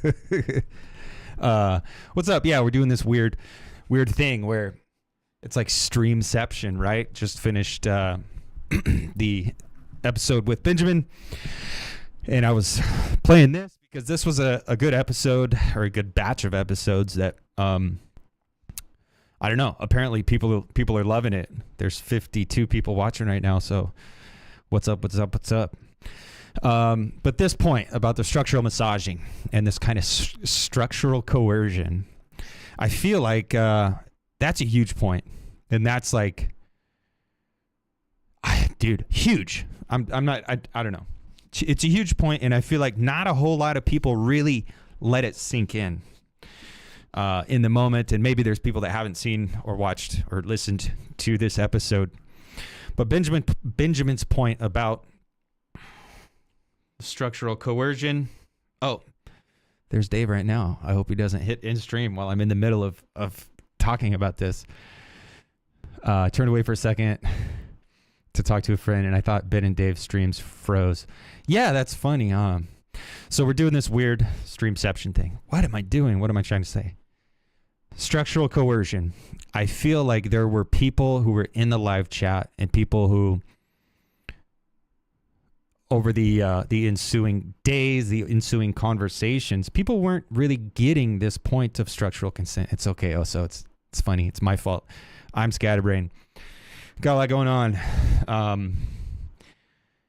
Where this kind of structural coercion becomes this force in culture, in society, where children are coerced into doing horrendous things. So with young girls, it tends to be they're kind of coerced into the sexification, like the objectification of their bodies. And with young boys, it tends to be they're coerced into a kind of nihilistic violence where we have 13, 14, 15-year-olds doing drive-by shootings and creating entire genres or subgenres of music that's about nothing but murder. Richard says, I think y'all are making a mistake by not giving the dog more input here. She got tired of standing on her back feet. I would love to give her a platform, but she's camera shy. She doesn't really love being in the public spotlight all the time. But it is true that there are young children who are coerced into these hyper objectified ways of life where it is about objectifying the body. It is about this kind of nihilism, accelerate, churn, baby, churn. And really, the only people who seem to be caring or taking it seriously are labeled reactionaries or labeled, regressive thinkers. And it's crazy. Like on the left, quote unquote, there seems to be like a celebration of this type of acceleration. There seems to be a celebration of the hypersexualization. There seems to be a celebration of the proliferation of culture and unique expression and stuff like that when it comes to like music and other subgenres of culture that are just about like murder.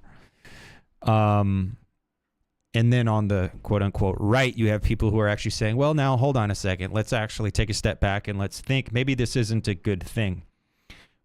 But when it is just hyper normalized, it becomes a structural force, and it is coercion. So we on the left, we understand what coercion is, right? We understand how even though it's maybe not like one-to-one physical force, it's ideological force. And that's just as effective if not more so, at getting people to do fucked up shit and getting people to work against their own interest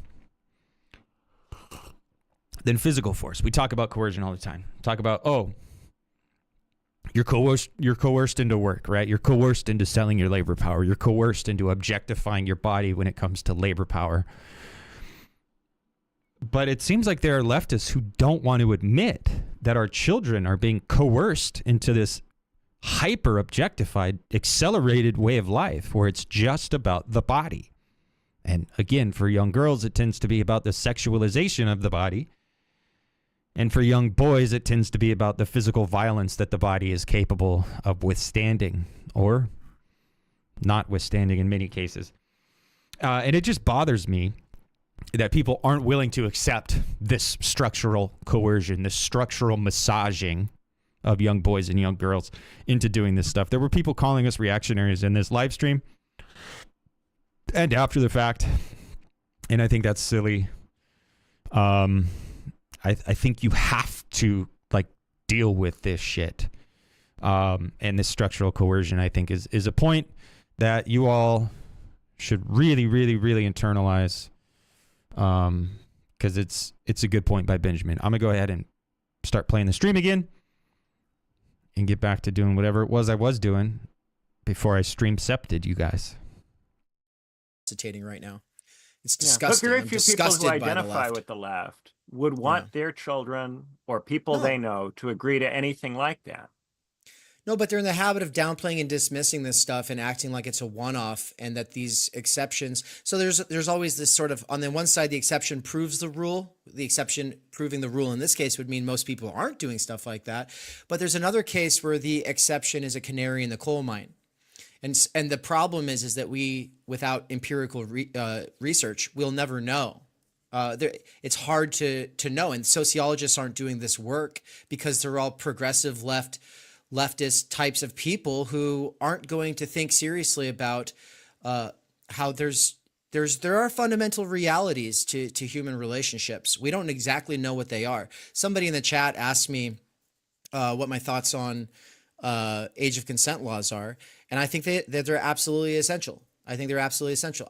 Like all social constructions, they are kind of made up. You kind of make them up because you know that no matter where you draw the line in the gray area, it's going to be causing problems, right? The invention of the ship brings the shipwreck. The invention of a law like that messes things up in some cases where maybe it would have been fine in some world, in some other historical period. Guess what? We live here now, and you know what we don't want? We don't want fathers killing 20-year-olds or 25-year-olds. We don't want fathers having to kill 25-year-olds for putting moves on their fucking kids who are, in some other epoch, like, they're old enough to maybe lead empires. But the fact is in this epoch, with the medium and the education system and the trajectories people are on for their careers, it's not possible. Lines have to be drawn somewhere. And I know people like to rationalize where the lines get drawn in ways that make them really easy to either support or debunk. But I just come down on the side of lines must be drawn, guys. It's a question of your subjects and what they're capable of reasoning about. In general, children are less developed, therefore less capable of reasoning, therefore less able to make their own decisions, and therefore in greater need of protection by law. And if you have a society that is becoming barbarized by capitalism, by the structure of the global economy, the modern state, et cetera, then you're going to end up needing more laws because you won't be able to trust people to reason about these things. And this is something that is subject to change historically. We can have populations where people are more able to reason, sometimes at earlier stages of life, but not. You're not about to do children. not as children. Yeah. Nobody is able to reason when they're a tiny little child. Indeed, even in ancient Greece, Plato makes the case that you aren't really ready for training in dialectic until around the age of 30. It's still true. So, and Still our true. recent research on when does your frontal lobe solidify would put that at around 26. So at what point do you have the ability to reason about this? One of the great problems in human history is that it seems that our ability to reason well about when we should have sex